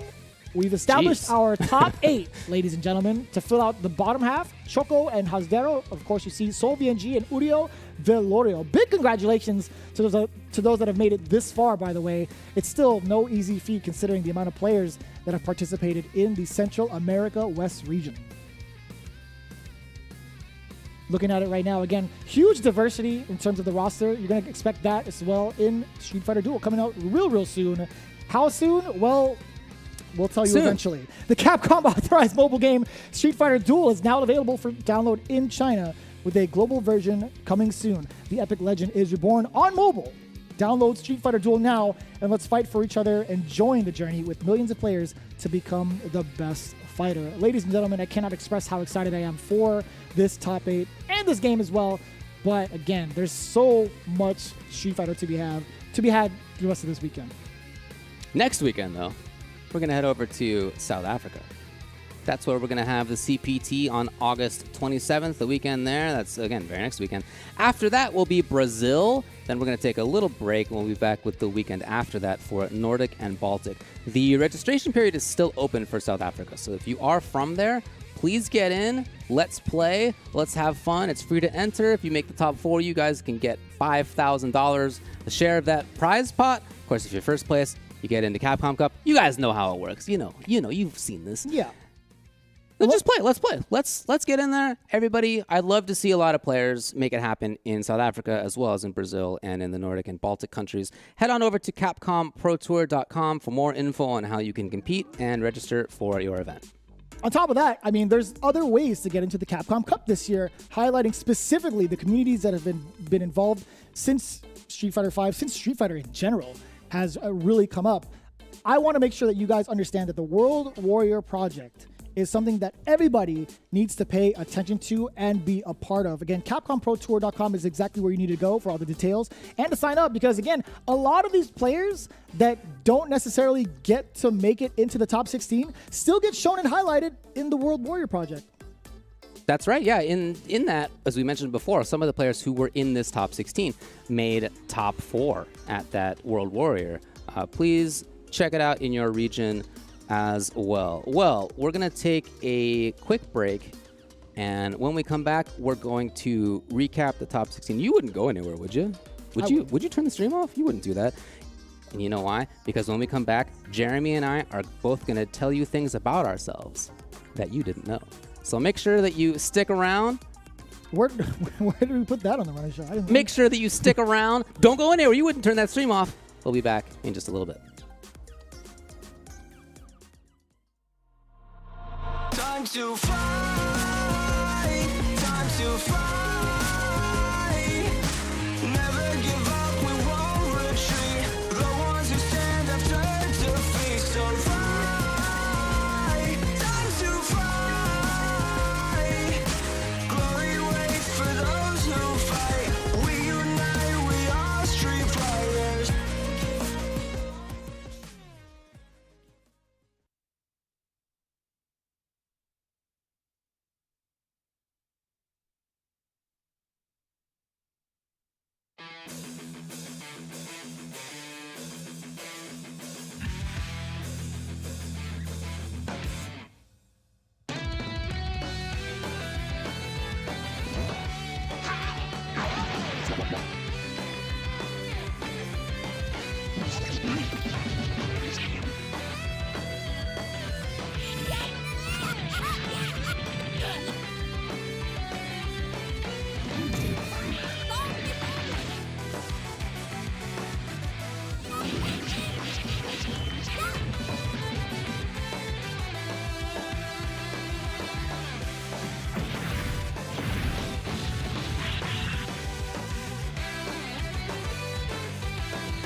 We've concluded with our top 16 to get ourselves ready for tomorrow's top 8 here for the Capcom Pro Tour Central America West. Vicious here with Ultra David. Not to tell you a little secret about ourselves, but to kind of break down the top 16. I don't know what he was talking about prior to the break. I just wanted people to keep watching, that's all. Got him. It got worked. him. It got me going. Here you are. I literally asked him, I was like, I don't know what to tell you. We hadn't talked about that beforehand. Yeah. Yeah. Anyway, thanks a lot for sticking around, everybody. Appreciate it. Let's talk about what we had seen in that last couple of sets. Yes, last couple of blocks earlier today. There were no blocks, actually. It was just all 2-0s. It was just everybody just getting run down. Fair enough. Yeah, there was a lot of that, unfortunately. But there were some great ones that we saw at the beginning. Let's maybe go through and check them out on that winner's side, top 16. Just to reiterate, okay, never mind. There was only one that wasn't 2-0. My memory was that there were more. There was one today that was not 2-0. That's pretty remarkable. It was Gamma versus Chontecas, and honestly, a really good match. And if you didn't happen to see that, I do recommend going back and checking it out. Very close. It looked for a while like Chontecas was going to take it, and MJ Gamma, the way he ended up sealing it with from range, dash into grab, all of a sudden turning it on, was pretty exciting as well. If that wasn't a spoiler alert for what was to come for Chontecas, then I don't know what was. Flipping it down. Or actually, before we even move on, right, you see the top 8 right there. Kusanagi versus Todokai, as well as MJ Gamma versus Hagen. We're going to highlight which ones we're looking forward to a little bit later. Yeah. But based off of this, I think it's safe to say, David, your favorite matchup between this set would have been maybe like Gamma versus Chontecas because of how close it was, right? Sure, yeah, that was definitely my favorite in this. That said, I still really liked watching Kusanagi do his work. He's just such a master, and the reads that he made and the understanding of spacing's always impressive to me. So that was another one that, among these, I really enjoyed. Yeah, I think the Hagen versus Rasik match which was one that I like to kind of highlight because of the. In terms of mastery, you were talking about Kusanagi and Sakura. I think the mastery of Hagen and Lucia was really impressive. Very cool. I think the fashion that he took it against Rasik, and Rasik's been around the block for a cool minute. I haven't really seen Lucia highlighted in such a way in a top 16 scenario as often, but I'm glad to see Hagen. Now he has to face off against another veteran with MJ Gamma. I want to know how that match is going to play out, and I'm really excited for it. Flipping the script down to the loser's side, plenty of 2-0s. I'm not making that up. There was literally only one instance of a 2-1 set. The rest, a ton of donuts. How about that? Yeah, that's not uncommon to have a bunch of 2-0s in the top 16. I'm not sure I've seen it happen in every single one except for literally one. On the player 2 side, by the way. What happened to player 2? What's going on here? What's going on here? Jeez. I'm not making it up. Oh, no, you're not. All the player ones got dunked. Anything else in this set of matches stand out to you? This one was a little tough. I think in terms of how close it was, or actually no, we're gonna eliminate that. We're gonna scrap that idea in general. Yeah. I think in terms of explosiveness, Uriel Vilorio versus Chontecas. Yes. That one was one of my highlighted matches that I enjoyed to watch because after he went through Fulgore, he's like, you know what, I have another big body to go through. I'm just gonna run it. And he did. He did. One of the biggest things I liked was seeing that confirm off of the low medium kick, blowing through the armor. That was sick. I actually almost karate chopped the desk in half That's true. when that had happened. I was also really impressed by Choco and his Nikali. I really, really liked the mix-ups that we saw up close for him, but it wasn't just about that. It was also about his understanding of when to move forward. He zoned really well versus Jano Sagat when he needed to do that. So that's a character that we just don't see very often these days. He has been buffed the last couple of seasons, and I think is in a really good spot. So cool to see him. Cool to see Choco move forward as well. I really enjoyed watching that player. A little bit of a heartbreaker as well down below, too, right after that with MX Gus and Yasudero. With the way that played out, it could have been pretty close, but it sucks that MX Gus has to hold the 9th place curse again. Yet again. But Yet again. You could see who made it into the top 8, right? Soul VNG going up against Uriel Vilorio. I want to see how that plays out. Soul has been playing a lot of the counter poke game with Seth, can be pretty offensive as well, but Uriel is the man when it comes to offense, in my opinion, for the Central America region, specifically the West. Down below, Choco versus Yasudero as we flip it into the top 8 bracket. Let's take a look. David, from the first 4 matches, or the first 2 matches, I should say, the first 4 players and the winners, who are you looking forward to the most? Look, it's got to be Kusanagi and MJ Gama. I think even coming into this top 16, we discussed, those are the 2 favorites. I don't think it's any surprise that they ended up both in winners side top 8. I don't think it's any surprise that they're, very well could make winners finals. And I think that may be likely, in fact. So those 2 players are the ones that I'm looking forward to the most. They're the ones who, again, qualified last year from this region, winning the first and then the second CPT. Really, really, really strong players. That said, Todokai has been in there in the past as well, and he's made big moves in the past too, and he's the only rep from Panama. In fact, the only rep not from Mexico. So I'd love to see him move forward just for that reason as well. I would love to see whether or not he's going to switch to that Cody. He did list on the questionnaire that he does have a side character with Cody. I want to know if that's going to play off against Kusanagi's Sakura. Even Kage, really similar archetypes. But I want to know how that matchup goes, to be honest with you. I don't know about Uriel, but I think Cody might be the play for those characters specifically. One of the characters that I'm looking forward to, one of the players I'm looking forward to is Agen, specifically because of that Lucia. I just like seeing that character, and I'm a big fan of MJ Gama, personal friend, but at the same time, it's like, man, you better watch out. This Lucia came to play. Definitely came to play. Look, it's been very rare that we've seen Lucia in top 16s and in top 8s. I think she has been there a couple of times, but in winner's side, top 8, just a rarity. So super cool to see. We'll see that tomorrow yet again. In that loser's side, Yasudero versus Choco. Anything stand out to you about this one? I'm curious to see how Choco's going to play it. I love the way that he dissects the matches and makes his adaptations in terms of like the movement. He does know when to slow it down. He does know when to throw out certain normals. But more importantly, he knows when to throw out those command grabs. I think that's super important with someone like Nikali, because there aren't a lot of instances where you can get frame trap because everybody's kind of used to what Nikali does bring to the table. Just the biggest factor, the biggest thing to look out for is when that command grab happens. And it's been highlighted for so many years, right? Nikali, one of the biggest things is like, don't get blown up by command grab. You're going to turn into a Twitter clip. So I will say between that matchup, I'm looking forward to seeing how Yasudero plays off against the Chakali specifically.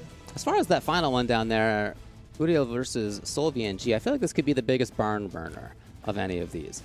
2 players who love to move forward, 2 players who love to get in there and really make things happen. We certainly saw that out of Uriel. We saw that sometimes definitely out of Soul as well. Their offense from both of them has been fantastic. So much so that we did not as often see their own defense, right? So how's their defense going to come into play versus somebody who has offense of the caliber that they're going to be facing against? It's not going to be easy.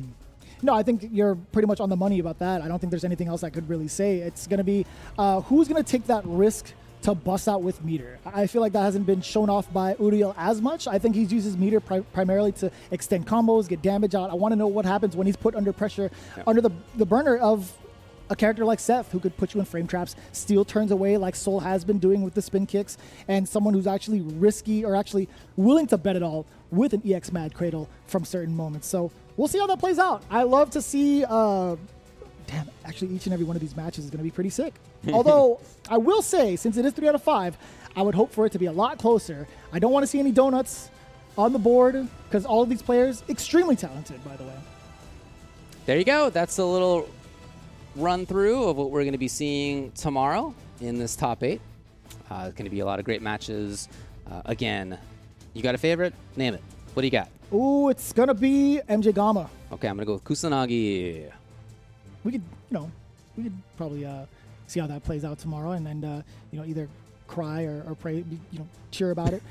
I think, Kusanagi, again, extremely strong. Wouldn't be super surprised if he made it all the way to grand finals, Yeah, taunting of everybody course. on the way through. But Of MJ course. Gama, again, been very consistent, has made it through to the finals.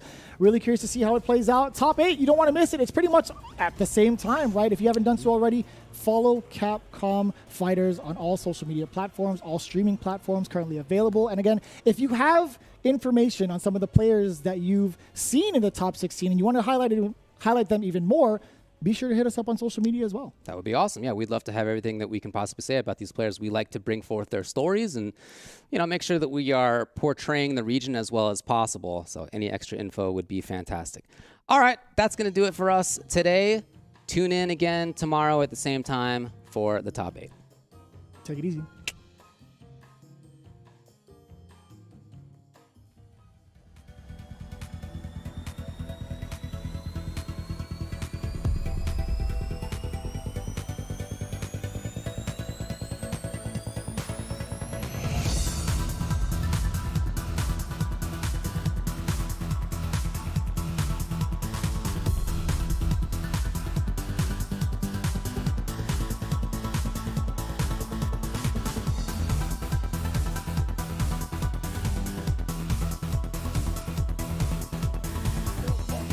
Is so explosive. Okay, that could have been a stun. Hey!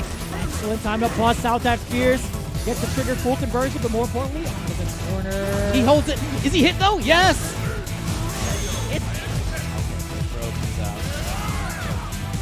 The mix-up, I think it's more important to think about like a high-low mix-up, the left-right mix-up. We tried to get it! Let's go. He's blowing it up now. Was it the medium one? A significant amount. There is a big hitbox coming your way, especially if you're command grab in Hart to keep the area. Big stop sign! Why would Okay. again?